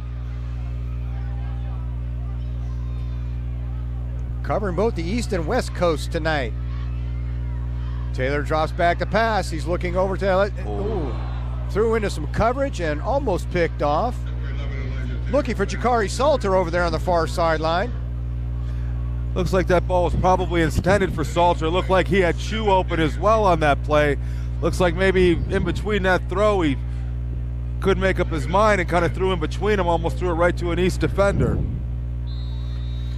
That brings up 2nd down and 10.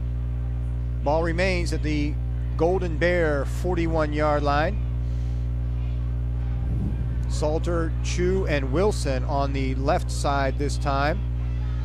Kayron Adams shifts over to Taylor's right.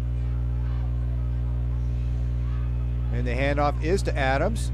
Adams breaks through the line of scrimmage. He's around the left end. Adams to the 30-yard line, the 20. Lower your shoulder. There and he's knocked out of bounds around the 15-yard line. Nice run by Adams. Hit that outside. Turned on the speed. But what I liked is what I saw at the end of that run. He could have went out of bounds, but he chose to lower that shoulder and let that defender know, if you're going to try to tackle me, it's going to be a rough day at the office. That's the type of strong running you like to see from your tailback. And it looks like we have a Raider lineman down. Could be another cramp. Looks like they're stretching him out over there.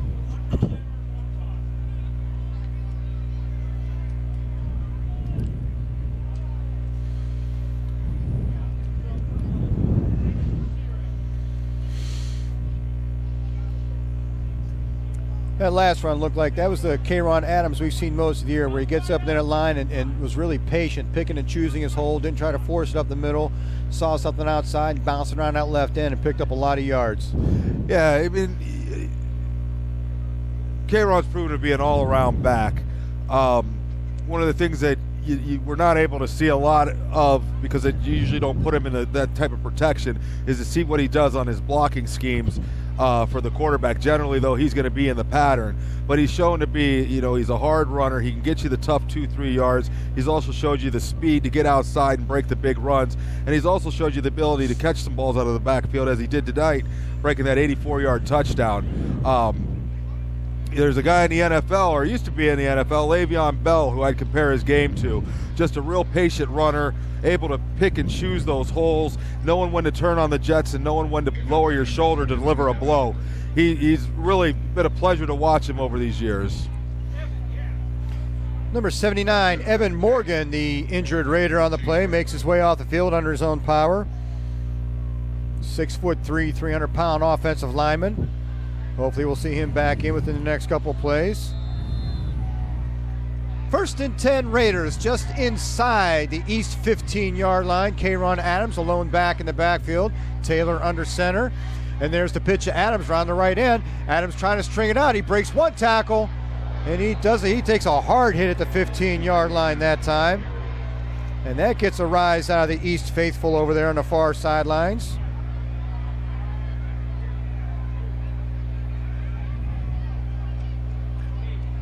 Looked like he was on the way to breaking that initial tackle, and that linebacker came back up and... Well, he went to turn the corner. He was able to stiff arm the first defender, get those shoulders straight, and able to not only absorb that hit, but also deliver a blow on the other side.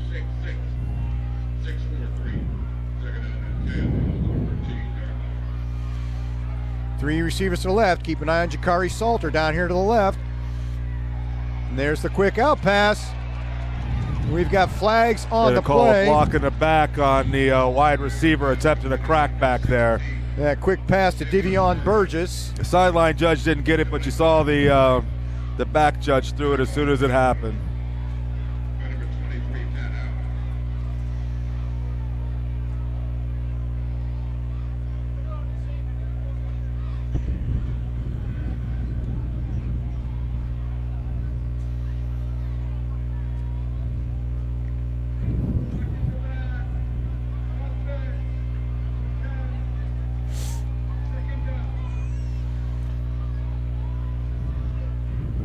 Going to push us back to about 2nd and about 16.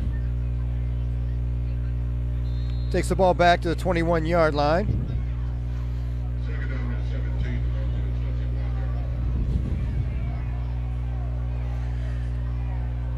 Burgess, Salter, and Wilson line up wide to the right. Taylor's looking at where he's got Salter over the middle. Salter simply can't haul that one in. He let that ball get to his chest. Bounced off the shoulder pads. Luckily that ball wasn't picked off. As we talked about, that rain started coming down. It gets a little slick. You stop trusting your hands. You try to use your body to make the catch. Unfortunately, sometimes that's what you see happen. That point hits that chest plate, goes up in the air, and it's a free-for-all. It's going to bring up a 3rd down and 17 at the 21-yard line.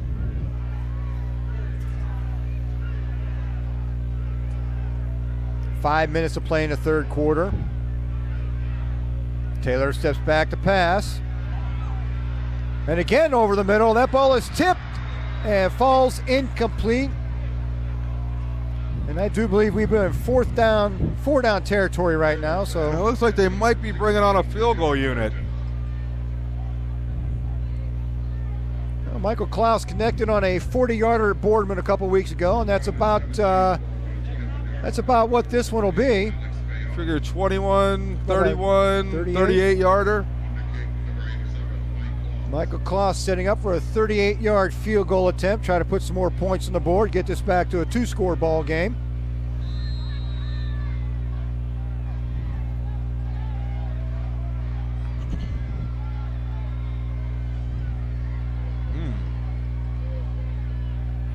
You can see from the beginning.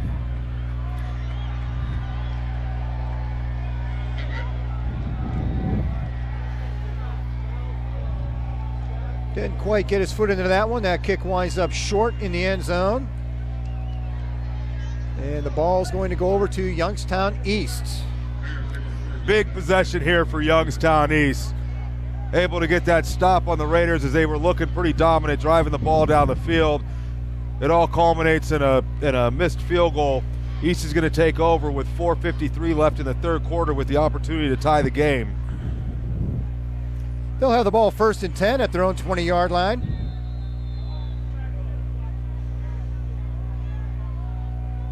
And again, Delshawn Petrosky in at quarterback, number 13.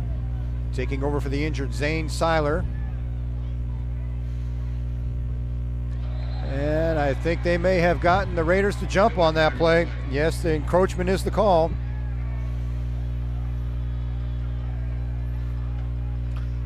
See, the 2nd or 3rd time the quarterback's been able to switch that cadence up, get a free 5 yards out of the Raiders.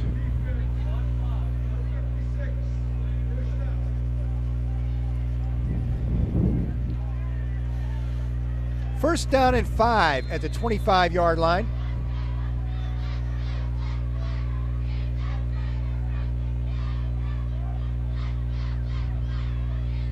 And there's the handoff to Washington. He has a little bit of a hole, but he gets very little yardage out of it. The Raiders again close that hole up very quickly. Gain of about 1 on the play. That's what you like to see. 5 hats on the ball on that play right there. Nobody letting down. Everybody hustling to the ball. Everybody trying to make a play. 2nd down and 4 for the Golden Bears.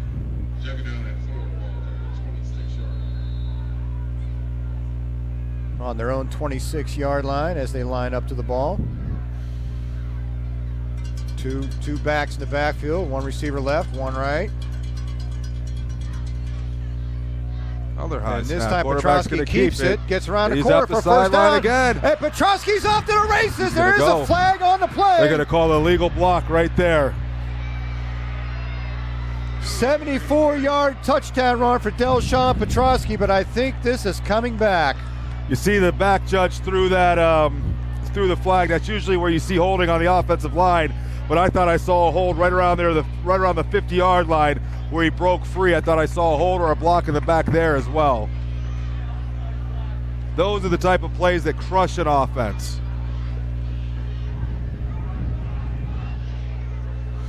While the officials sort this out, I say hi to my good friend Rick Brummer at home watching live on WSCN.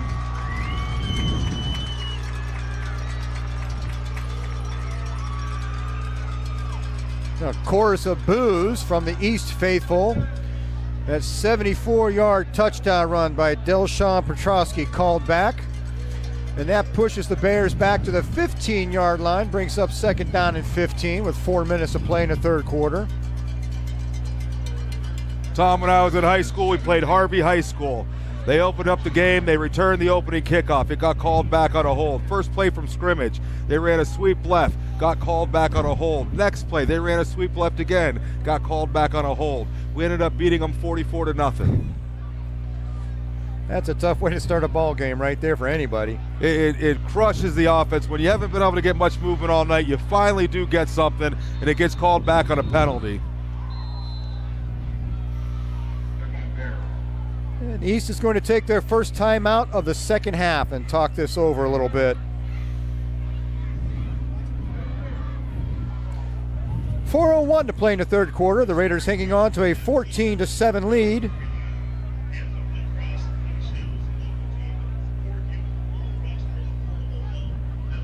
Raiders look like they might be on their way to breaking this open in the first half, but a last-minute drive by East has put them back in the game, and so far it's been a defensive struggle to open up the third quarter. You know, give East a credit. It did. It looked like the Raiders were well in control of this game, and East has scratched and clawed and kept themselves in this game, getting key stops when they needed it. I'd assume if we had some stats in front of us that we would see that stat sheet is going to be heavily, heavily slanted towards the Raiders. But East has been able to get the stops that they needed when they needed and get a score when they needed it in order to keep themselves right in this ball game.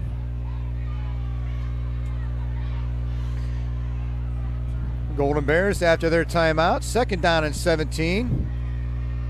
Back on their 13-yard line.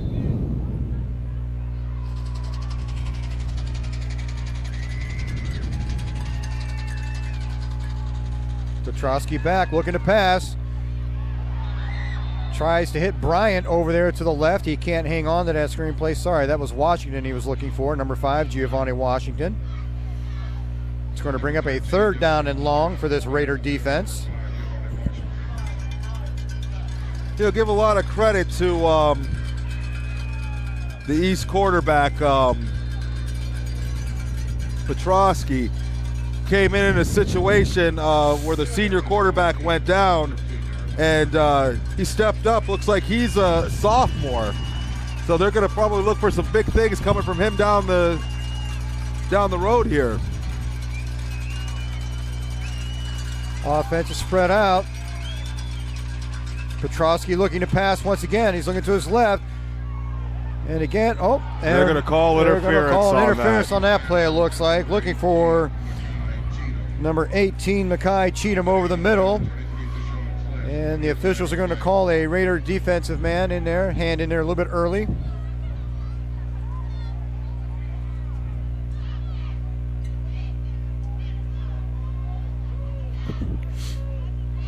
It's a tough penalty. Had him 3rd and 17. They're going to get bailed out with that pass interference call. Well, maybe not. Maybe they're... No. Defensive hold.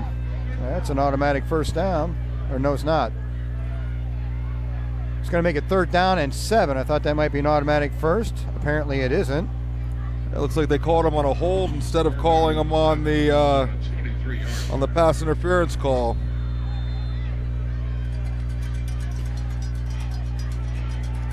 The 10-yard penalty makes it 3rd down and 7 for the Bears on their own 23.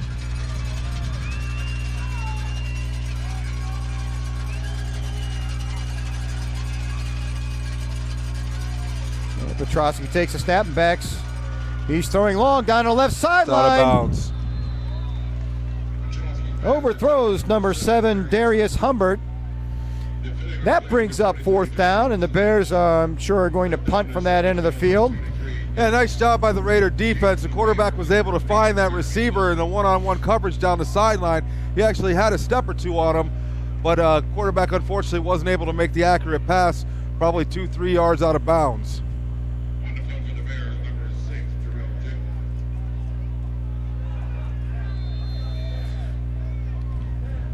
Bears line up to punt with 3:45 to play in the third quarter.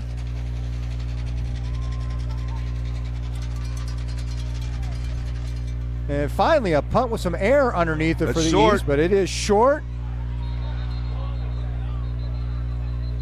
Fielded at the 45 by Jeremy Wilson, and the Raiders will set up 1st and 10 at that point, the Bears' 45-yard line.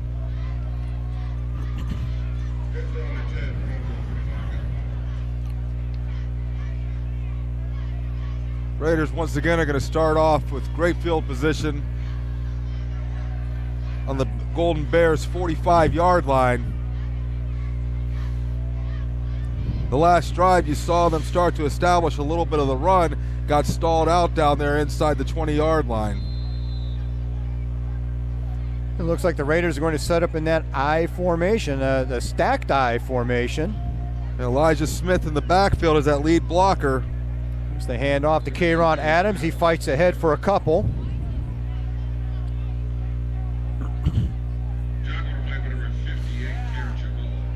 Second down and 8 from the Bear 43-yard line.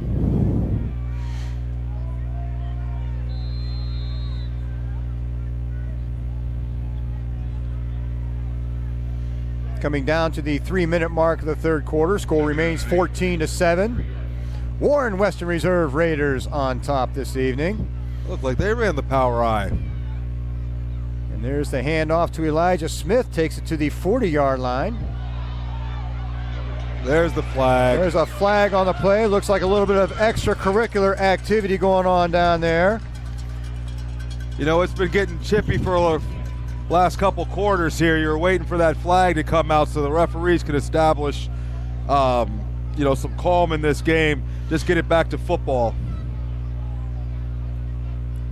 Raiders sideline calling for that late flag. The officials have yet to make a final decision on what's going on down there. Is this going to go against the East? Is it going to be offsetting? Waiting to see what happens here.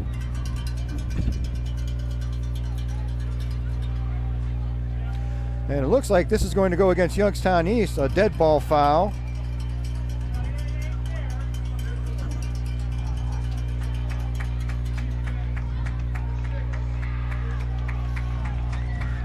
That's going to push the ball ahead 15 yards, give the Raiders a first down at the Youngstown East 24-yard line.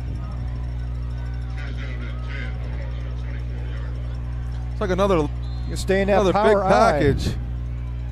Cameron King, the up back, Elijah Smith in the middle, Kayron Adams deep in that I formation.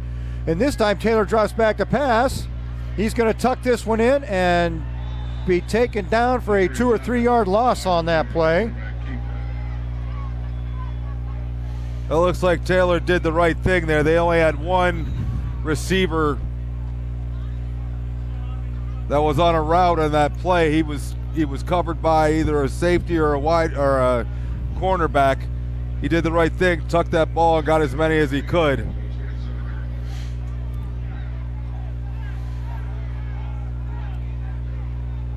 Golden Bears are looking for a fumble recovery on that play. The play had been blown dead. And East staying in this ball game as long as they have. The emotions are running high down there. You can almost feel it in the air. And again, Raiders stay in that power I.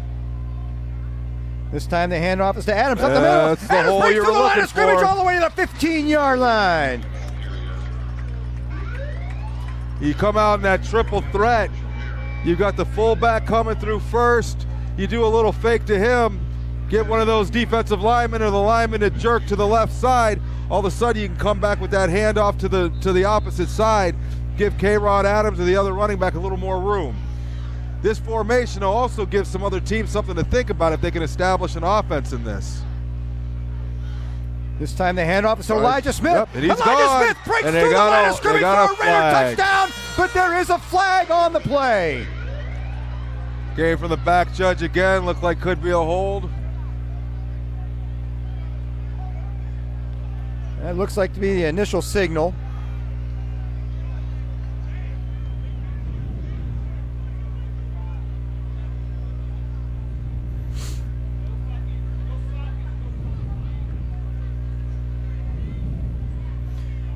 And holding is the call on the Raiders. That's going to bring that touchdown back. So each team's had a touchdown called back so far this half. Brings the ball back to the 21-yard line. Looks to be about a 3rd down and 7 for the Raiders.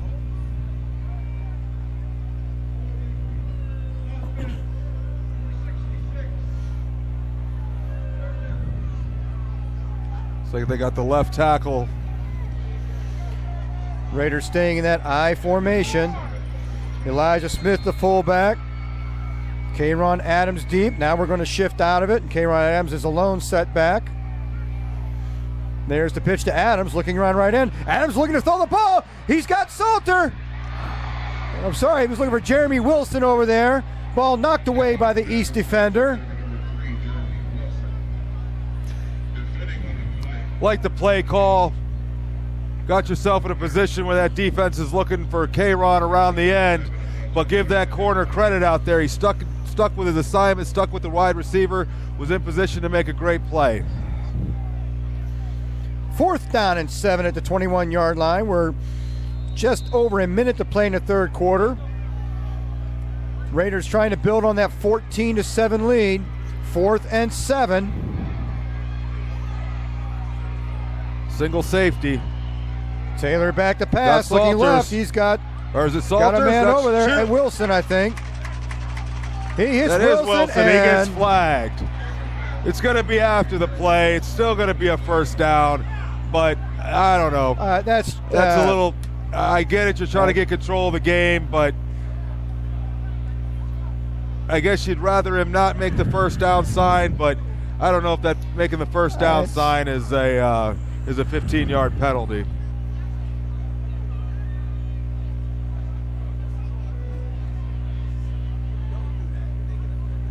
That's I don't like to complain about officials. You win a ball game, you lose a ball game on your own, but calls like that are, I don't know, to me it's a little ticky-tacky. You know, but I remember from my playing days, these officials will tell you that that's our own fault.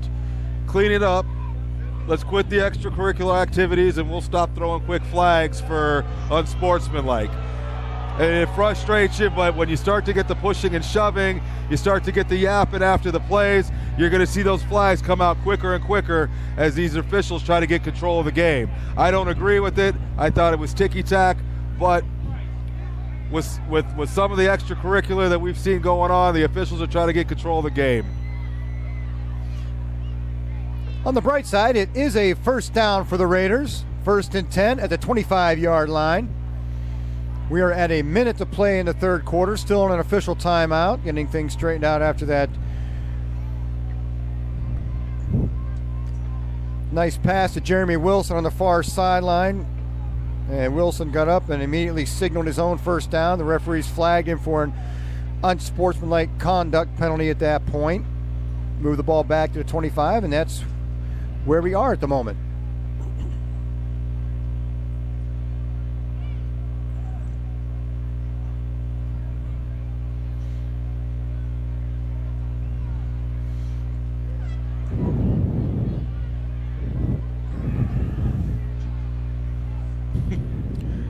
You see Coach Arnold's in a little disbelief over the call as well.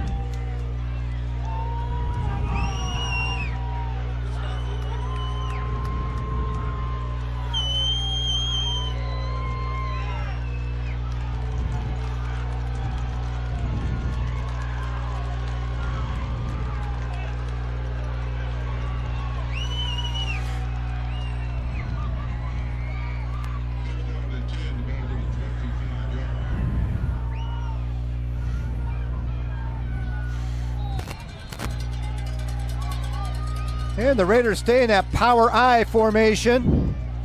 And there's a little early motion. It's going to push the ball back another 5 yards.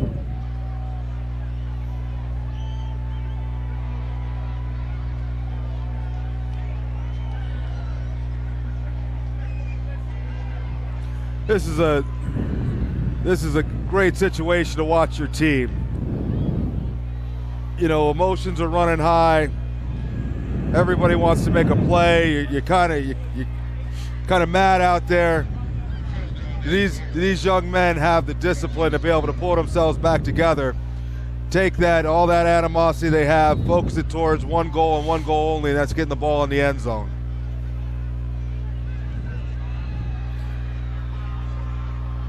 And the Raiders are going to spread it out again for this first down play. First down, I guess it's first down and goal from the 30. The yard markers are down.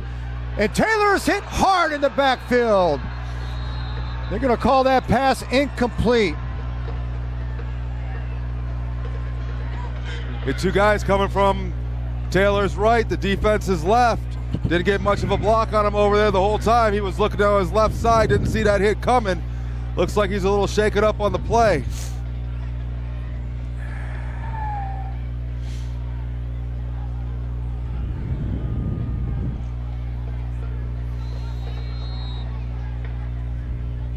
He's going to stay in the game. Second down and 30 from the 30.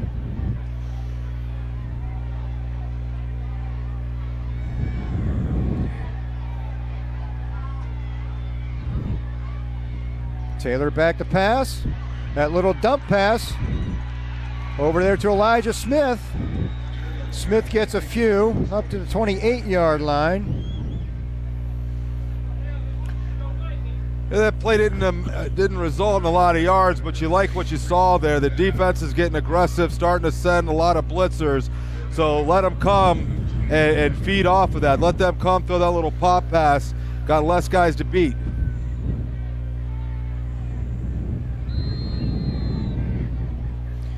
You just get the feeling that whichever team makes a play right now is going to be a huge momentum swing that way. Well, you'd like to see Harding bite off about half this yardage here, but he's going to go deep, and he's got it picked off. Picked off. Threw that up, had the safety waiting back there in that cover two.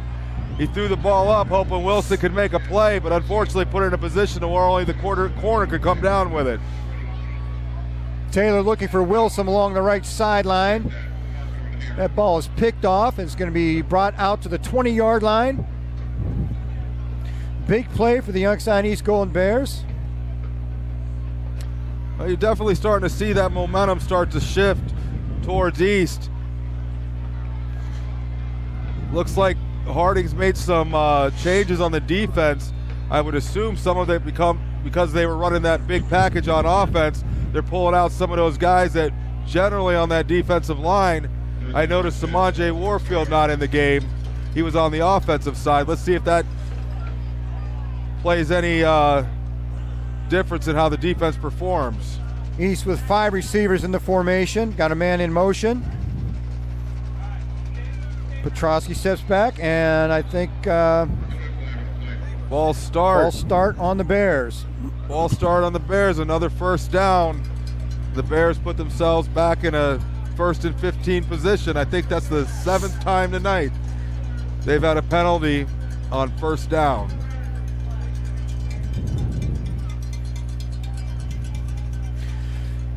It's huge for that Raider defense to come out and get a stop here. Not only get a stop, but kind of rein in their emotions a little bit and get themselves under control and get back in the ball game mentally. They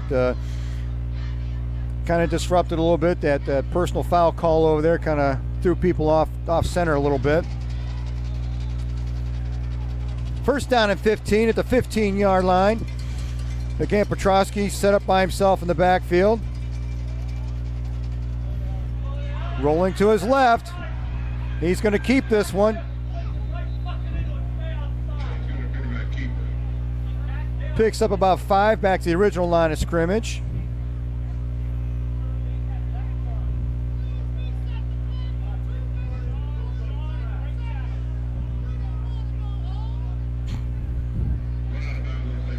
One second on the clock for the third quarter. The Warren Western Reserve Raiders hanging on to a 14-7 lead. Second down and 12 for the Bears at their own 18-yard line. Final play of the third quarter coming up. He likes to run in this. And again, another false start.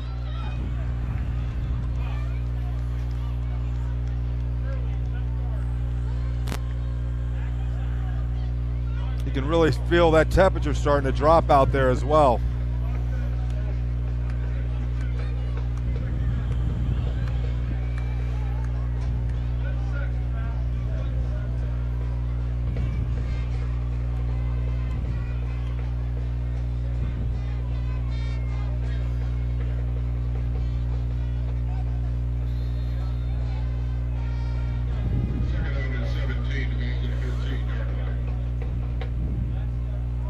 And second down and 17. This final play of the third quarter. If we can get it off without another flag. Well, they've tried to run the same play 3 times in a row. Petrosky back to pass. He's got the bubble. He's just throwing that up. Overthrows his receiver. Nice coverage by the Raiders to end the quarter. At the end of 3, your Warren Western Reserve Raiders 14, the Youngstown East Golden Bears 7. Youngstown East Golden Bears 7. Where do you picture yourself?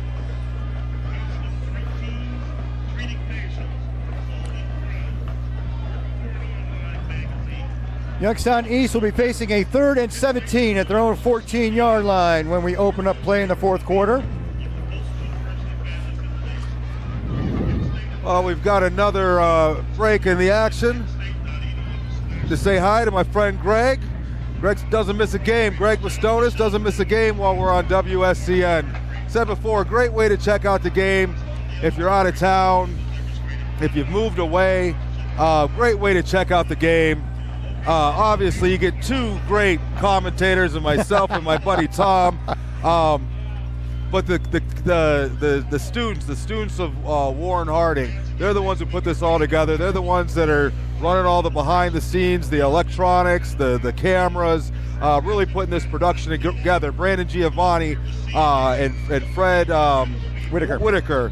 The way they bring this all together to be able to give you a broadcast like this is great. If you remember, a few weeks ago, I can't remember what stadium we were out away, they had this same option, but you had to log in and it was a $5 charge. This is something that we offer free to the public to be able to get these kids some experience and be able to bring Harding Raider football across the country, probably across the world if you jump on YouTube.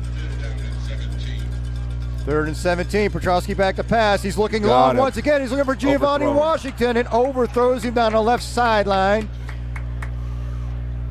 Brings up a 4th down and 17. The defense does a job. And the Bears are going to be forced to punt from deep inside their own territory. That couldn't have come at a better time for this Raider ball club.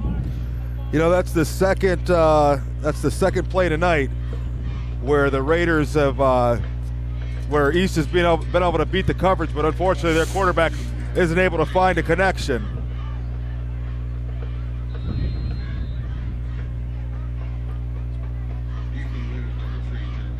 Jeremy Wilson deep for the Raiders.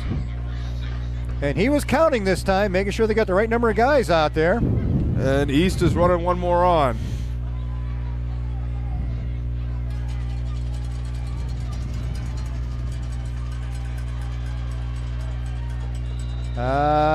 We got a little quick start there. I think that's going to be encroachment on us. I think so. They were trying to come after that one and jumped a little early. I think Alex Payophilus possibly on that one. Alex tried to get a little head start there, trying to time that snap. That's going to bring up a 4th down and 6. 4th down and 11. Sorry, they already marked the penalty off. 4th down and 11. It looks like that's Washington maybe in the backfield. You may want to watch a fake on this. I think now we're going to set up for the return. That ball's going to go out of bounds at about the Raider 43-yard line.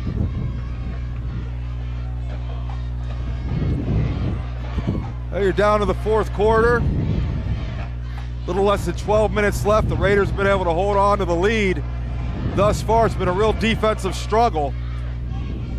We'll see if we stay. You know, the last possession we came out a little unorthodox. I don't remember in the times of me watching Raider football. I don't ever remember seeing a power eye, and it's something they chose to go to for almost the entire series of that last possession.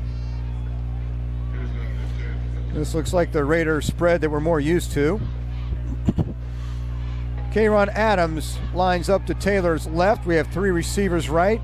1st and 10 at the 45-yard line. The handoff is to Adams. Adams gets to the line of scrimmage. He's past the 50. He gets around the corner of the 40. Adams down the sideline. Knocked out of bounds at about the 24-yard line. Big run to open up this drive for Kayron Adams. Yeah, nice run, patient. You know, even though K-Ron's been getting stopped at the line, they still don't go away from their bread and butter. All night they've been feeding him the ball. It's only going to take a matter of time before he starts breaking those big runs. K-Ron Adams gets the ball down to the east 23-yard line. 11:30 to go in the ball game. This time the three receivers line up to the left. K-Ron Adams in the backfield to Taylor's right. And again, K-Ron with the ball. Searching for a hole, gets a few yards. Looks like a gain of about 3 on that play, down to the 20-yard line. 2nd down and 7 coming up.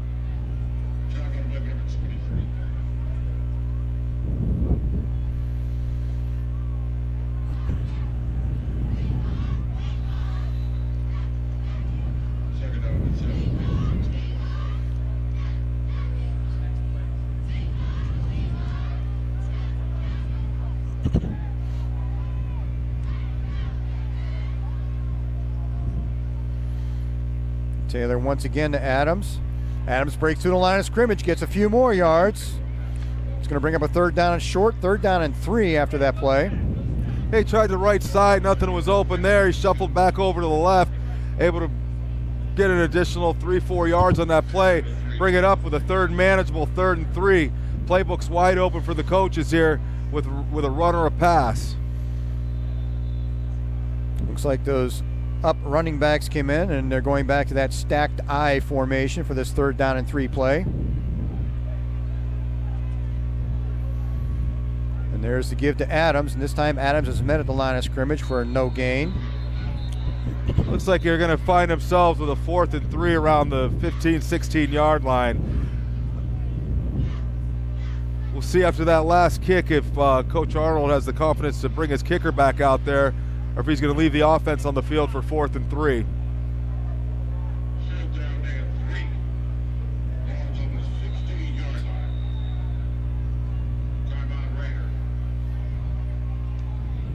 Looks like they're going to call a timeout to talk about it. That's the first time out of the half for the Raiders, talking over this upcoming 4th down play. 9:35 to go in the ball game. Raiders on top of the Youngstown East Golden Bears, 14-7. They have the ball at the Bears' 16-yard line.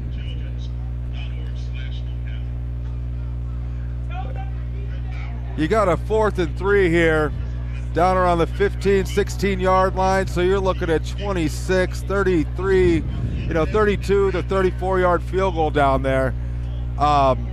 Generally speaking, they've had a lot of confidence in the kicker. Unfortunately, after that last kick, it was unfortunately a poor attempt, and I think that they're pretty content with keeping the offense on the field and trying to get the 1st down. You'd like to see him bring that field goal kicker out just from the standpoint of how this game's went. You make this a 10-point ball game, it's pretty much over.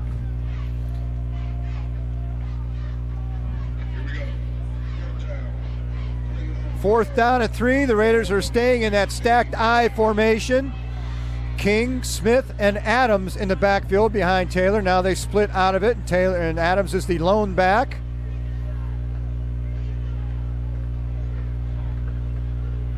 Maybe try to get him to jump. The handoff is to Adams. He's and still Adams going. moves the pile He's forward still down to going. the 5-yard line. 1st and goal, Raiders.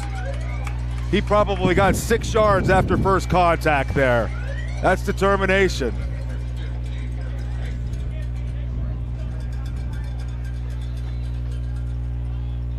Like to see the Raiders just really take their time, run a little more clock off here.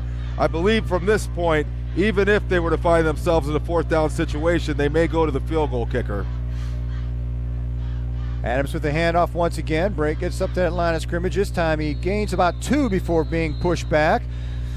It's going to bring up 2nd down and goal at the 4-yard line.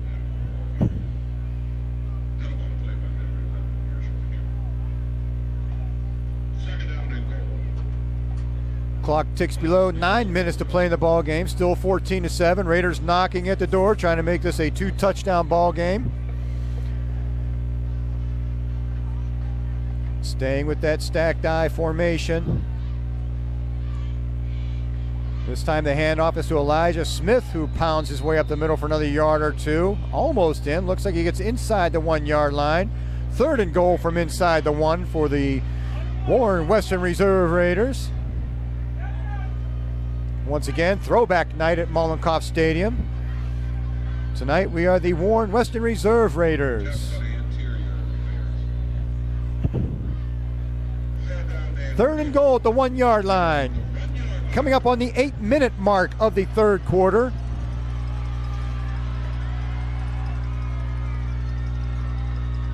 Another give to Elijah Taylor, let him earn it. And Smith pounds it in from the 1 yard line. Touchdown, Raiders! My mistake, Elijah Smith. Elijah Smith on the carry. Nice to see him let him finish off that drive with a touchdown. He put in a lot of those tough yards, sticking his nose in there. And nice to see him let him finish that off with a touchdown.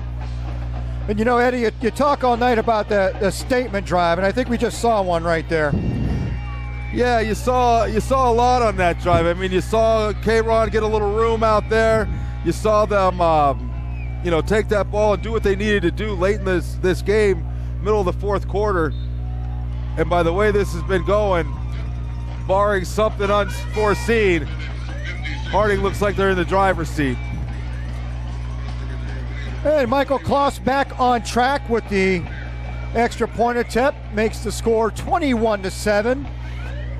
And the way the defenses have played in this second half, that 2 touchdown lead is going to be pretty tough to overcome at this point. Now always remember,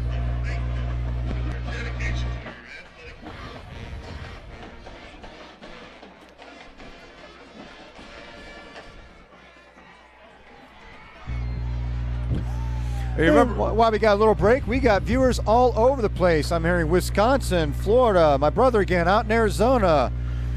Raider football all over the nation this evening. Welcome, glad you're with us. And a great game to turn into, 21-7 score. That's just of late.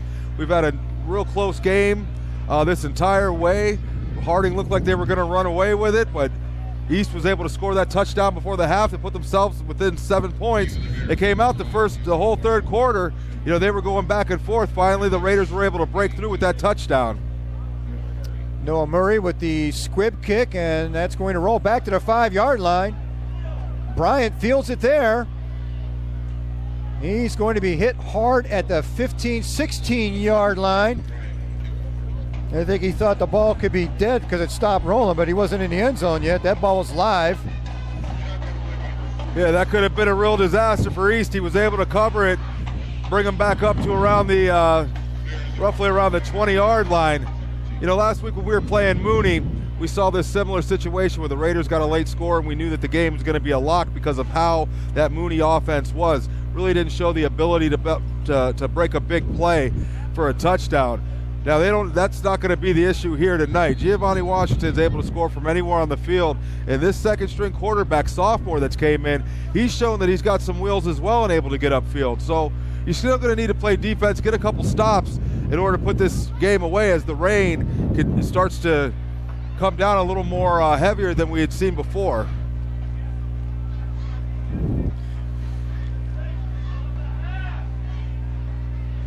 Delshawn Petrosky, the quarterback, drops back to pass. He's under a lot of pressure. He breaks through the pocket. He's up to the line of scrimmage. He's going to keep it down. Gets the ball out to about the 27 yard line, close to a 1st down on that play. Look, he's going to be about a half a yard short. 2nd down and 1. Petrosky came in for the Golden Bears the first half when starting quarterback Zane Seiler went down. And he has kept the Bears in this game to this point. Yeah, win or lose in this game, I think East saw their future in their quarterback, the sophomore, able to come in to Mollenkopf Stadium and honestly give a very, very reputable performance. Petrosky steps back to pass one more time. He's looking long down over the middle. He has a man open. Ball. Brought down. The ball's thrown on the play. It's going to go looks out like of it's going to go out bounds. of bounds around the 20-yard line. Petrosky with the long pass completion to number 28, Marquand Heron. That gives the Bears a first down at the Raider 20-yard line. 6:45 to play. Yeah, they beat the defense, got open deep. The quarterback this time was able to connect. He had time, was able to set his feet and throw an accurate pass to the receiver who came up with it.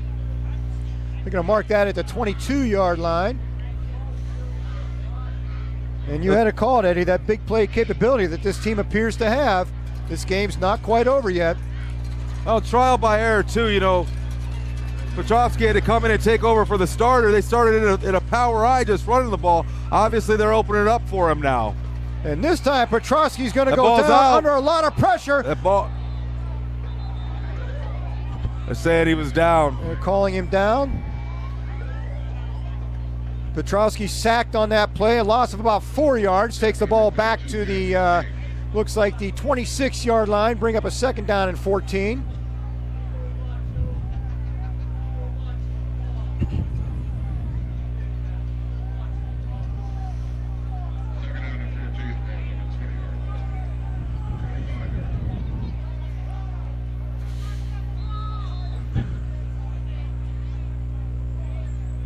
For some reason, the clock has been stopped. Not sure why that is. There it goes. All right.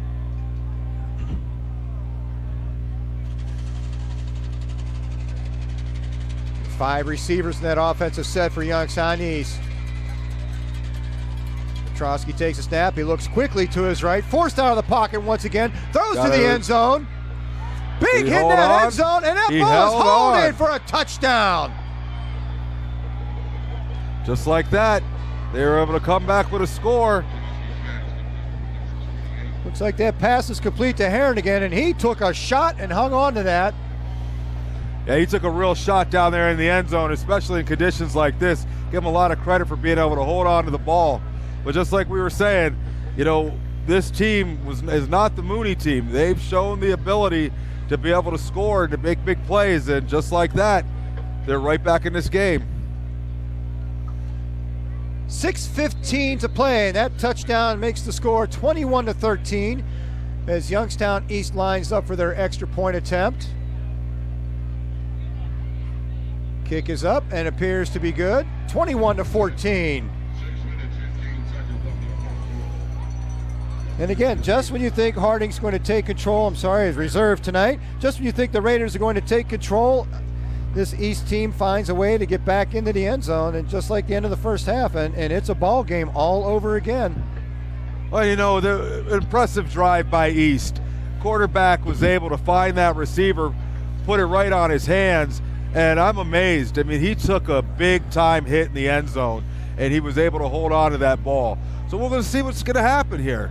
Raiders got a 7-point lead, 6 minutes left in the game, just came down and scored. You punched them in the mouth, they punched you in the mouth back. Let's see what we got left in the tank.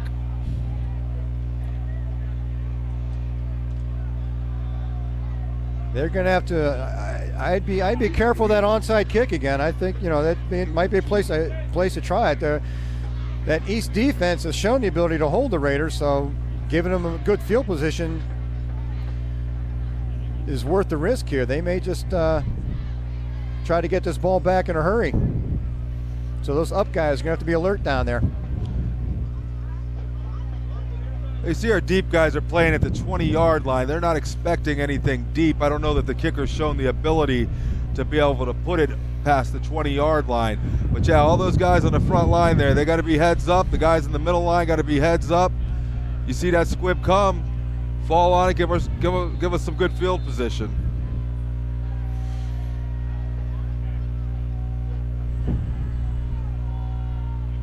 And he squibs it. Nice play. That's a smart move right there. Jeremy Wilson fields that, falls down at the 40-yard line. Good smart play there instead of trying to field that ball and run somewhere with it. Raiders with excellent field position. 6:14 to play in the ball game.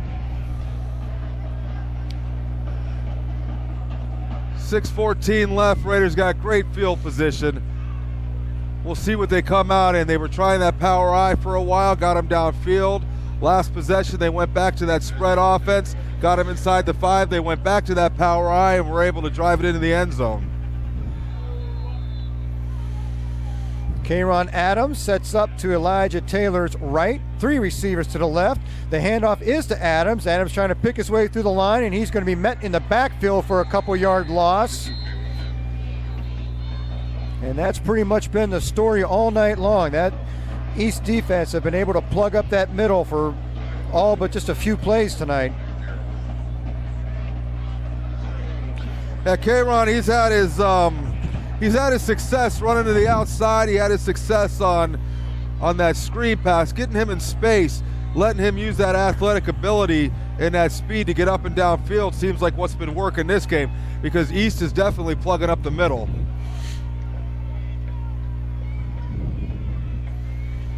Three receivers to the right. 2nd down and 12 at the 38-yard line. Handoff again to Adams. Adams bounces back, strips 1 tackle. Adams around the left end, manages to pick up a few, gets 5 yards to the 45-yard line. That's going to make that more manageable, about a 3rd and 4, 3rd and 5. This time Adams was able to bounce off that pile up the middle and get it outside, get a few yards.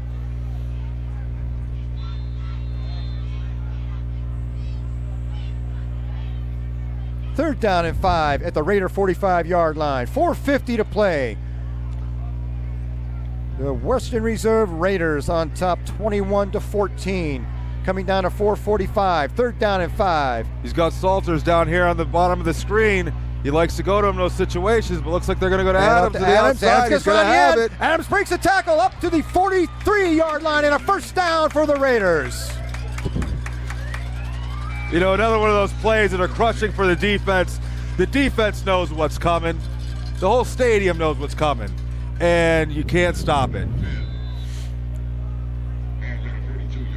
That's what I will give the offense, is they have been able to stop Adams for the most part of this night, but when the yards are needed, he's been able to get them, and East hasn't had an answer for those 3rd down plays where they hand the ball off to Adams. Raiders 1st and 10 at the East 42-yard line. Coming up on 4 minutes to play in the game. Adams again up the middle, and this time there's nothing there but a sea of Golden Bear defensive linemen that time. Takes the ball back a couple yards, brings up a 2nd down and 12, but the clock continues to run.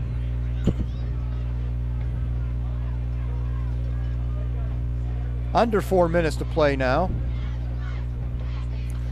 Both teams with a pair of timeouts remaining. You know, Tom, I've been watching that clock, and the officials are letting anywhere from 12 to 15 seconds run off the clock before they even start the play clock.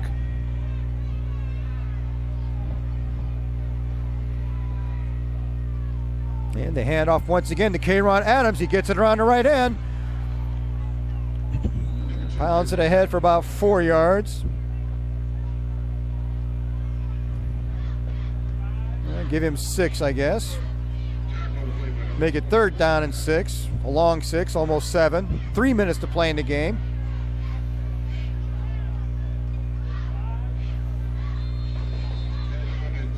That's 14 seconds before they started. Clock definitely on the Raiders' side at this point.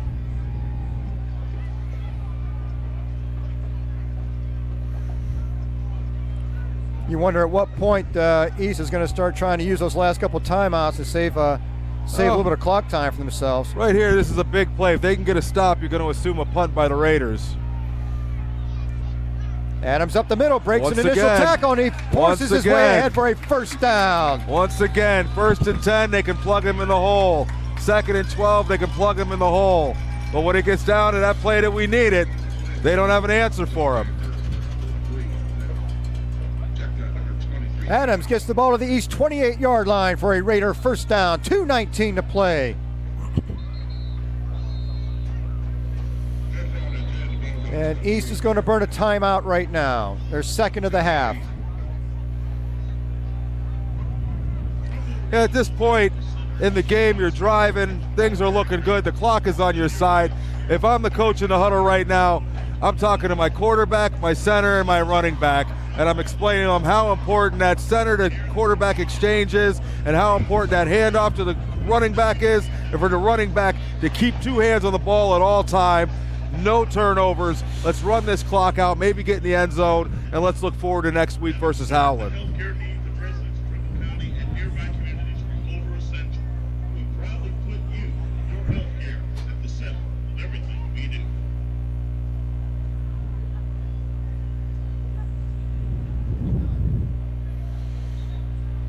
Coming out of that timeout, 2:14 to play in the ball game. Raiders clinging to a 21-14 lead, trying to run this clock down, maybe put another score in. And we come back out in that power I set. This is where those blown timeouts come back to haunt this East squad. Hand off to Adams. Adams powers his way ahead, moves that pile 5 or 6 yards.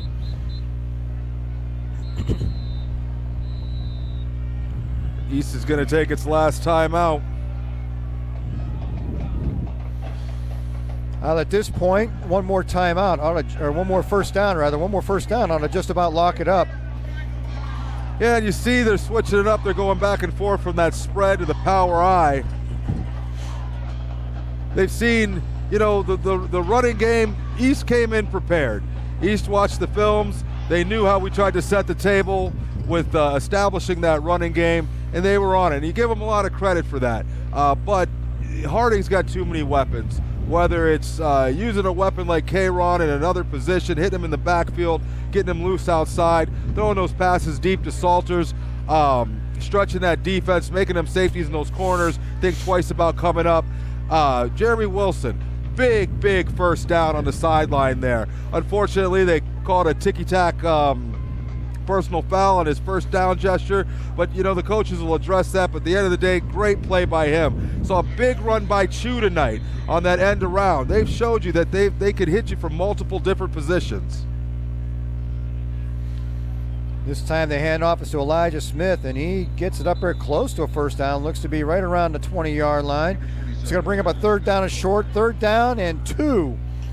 Elijah Smith's another one. Sophomore, big body kid, not afraid to lower that shoulder pad and get you those 2-3 yards. I mean, they're showing to be a complete team and really coming together right at the time you need it as you start to that march into the playoffs. Coming up on a minute and a half to play in the ball game. 3rd down and 2. Raiders staying in that power I set.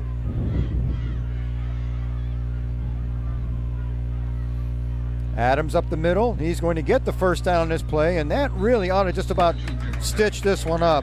Yeah, with a minute 15 left, no timeouts. That should seal the deal for the Raiders. And another one we left out is Payavalis, another weapon that they've been able to use during the year.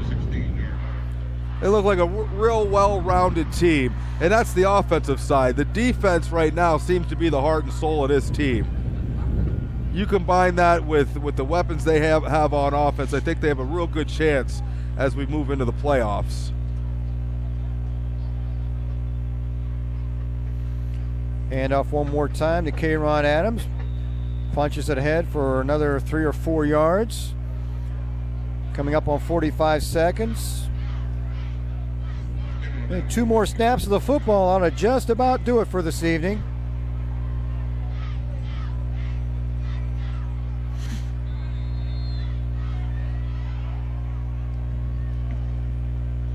And the Raiders are going to line up in the victory formation, it looks like. We're going to take a knee a couple times, and that's going to wrap this one up. 20 seconds of playing the ball game.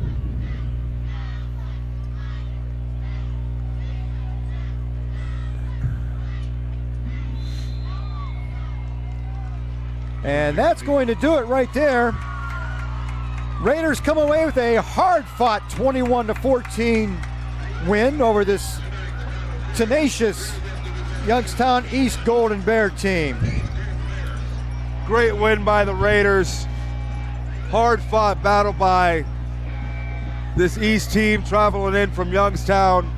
On paper, it looked like this should be a win for Harding, but before the game, the talk was this East team was coming off those 2 big wins off of Poland and Canfield. They had a lot of confidence coming into this game, and they showed that confidence on the field. They did all this with a second-string sophomore quarterback as well, so a lot of credit to the East team staying in this game, clawing back when it looked like the Raiders were going to run away with it. But hats off to the Raiders, offense and defense, being able to persevere through everything that East was going to give to them. Taking away the opportunity for K-Ron to just run wild up the middle. They found ways to get him the ball in other ways. They found other players to get the ball to. They even found some different formations that we haven't seen out of the Raiders. And it all culminated in securing this victory, moving forward to Howland next week, getting through that, and waiting to see if we get a home game and who our opponent is in the playoffs. Youngstown East will slip to 6-3 on the season. Raiders currently on a 6-game winning streak now as they move to 7-2. They'll play host to the Howland Tigers next week in the regular season finale. And then, as you said, Eddie, it's time to look forward to the playoffs and hopefully a home game to start round 1. Yeah, it'd be nice to see us get a home game, bring the city out, support this team. You know, we've had some real good teams over the last 5 years. I think last year was one of our only down years that we've had, but the program, you know, give it to the kids and give it to the coaches for bouncing back, bringing this program back to the dominance that the city of Warren is used to seeing out of this football team. And that's going to about do it from Mollenkopf Stadium. Once again, thanks for joining us. People all over the country tonight, far and wide. Glad you were with us. Hope you enjoyed the ball game. We had a good one tonight. That was nice to see. So hopefully you were entertained by that. And again, to wrap it up, your Warren Western Reserve Raiders on Raider Throwback Night come out on top 21-7 over the Youngstown East Golden Bears. And well, Eddie, we'll see you next week for Howland, my man. See you next week, Tom. Always a pleasure. Have a great weekend, folks.